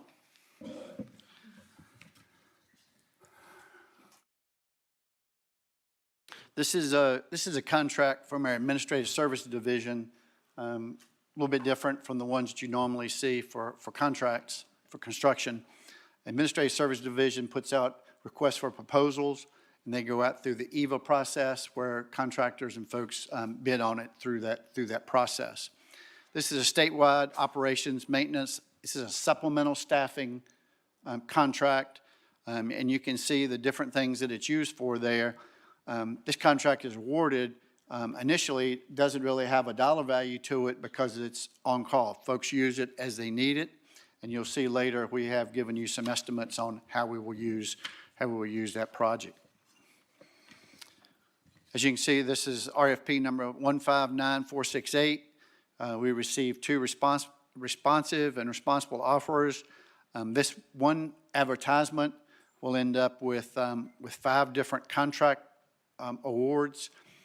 For this, U.S. Facilities was determined to be the most responsive and responsible offer for lots 1 through 4, and Traffic Operations Maintenance, TOM, was determined to be the most responsive and responsible for lot number 5 in the Bristol district. These 5 contracts, these are the estimates of usage over the first 5 years of the contract. This is an initial 5-year term with 2 additional extensions after that. Scope of the work is the same for all locations. The notice of intent to award has been posted. There was no protest during the protest period. And so we would recommend your approval. Do I have any questions? Secretary, I'm sorry, what is this for? Mr. Gregg? It's for, you see a statewide supplemental staffing. These are the folks, we use many of these folks in our tunnels, tunnel patrollers. We use them for bridge tenders, for working our movable bridges. They supplement staff at our ferry, Jamestown, Scotland Ferry. We use some of those for incident management coordinators that work on our highways and doing emergencies, and for other roadway emergency response type activities. So all of this is done within each district's current budget they have. So it's not like the contract is for X amount of dollars. If they need the staff to maintain the ferry, then they'll use those folks within the budget that they have for operating the ferry. Okay, and then the numbers in the next were just? The numbers are just estimates for what they may be using them for during that period. As you can see, Hampton Roads is the largest user of this contract because they have the most operational and maintenance needs in that area. Bristol, the ones in Bristol are mainly for the tunnel, the 2 mountain tunnels that they have down in Bristol. They supplement whatever staff, they supplement their fire support and those type of things with this supplemental staffing. These are sort of like an on-call contract? Correct, yes, sir. Correct. And then we can terminate at what point? Correct. Well, at any point, but this first term is for 5 years. It's a 5-year contract with 2 2-year renewals, if needed. And members of the board, I should have given a little, these are contracts that we in the past have not come before the board. Upon reviewing, and we thought it would be better for them to come to the board. And again, as Mr. Gregg explained, the reason you see such a wide variance in those types of costs for Bristol and Hampton Roads is if you go back to that front page and look at the scope of work, it's tunnels, ferries, and a whole host of things, of which there are a lot in Hampton Roads, and very little, for example, in Lynchburg or Salem, and then some in Bristol, but we just don't have them in the other districts to the same extent. And so that's why you see essentially 17, 17, 17 for those other districts, and then you see a very large figure for Hampton Roads, and then a larger than 17, but much smaller than Hampton Roads for the Bristol district there. Again, these are types of contracts we have had in the past, so it's not as if this is a brand new concept. It's a brand new concept in bringing it to this body, but these contracts have existed in the past. So this is not the first time this has been done. This is a renewal of something that has existed in the past and is expiring. So I didn't miss something in terms of not seeing this No, before. the second the numbers came up and I saw your face, I realized the mistake I had made in not providing some of that color in advance of getting to that point. Well, compliments to you for bringing this before us, because it's interesting to see this, and it's a critical part of our program. Yes, so it very is, helpful. absolutely. Thank you. Any other questions? A second? Thank you very much. All those in favor? Aye. All those opposed? Thank you, Mr. Gregg. So folks, we do not have any new business, so that, I apologize, Ms. Dunlop. Yeah, I'm delinquent in asking this, but could the minutes reflect that I abstained from the vote on approval of the minutes at the last meeting where I was absent? Not a problem at all. So folks, appreciate you staying a little bit later today than we did last time. I don't expect we'll be staying this late in all meetings moving forward. So I do think, Mr. Gribben set up some really good opportunities for us that were possible because of where we were in the state. So I don't expect that to be happening at all other meetings, but really do appreciate you staying with us here till the end. So thank you very much for that. And Mr. Mincho, I see you have one thing you'd like to add. Yeah, I'd note that since it's only 2 o'clock, those going west and south can probably avoid the PM peak hour, as we call it here in Northern Virginia, where all the traffic's trying to get home out of Washington, hopefully. I think what he's saying is you should move expeditiously to do so. And with that, we close the action meeting.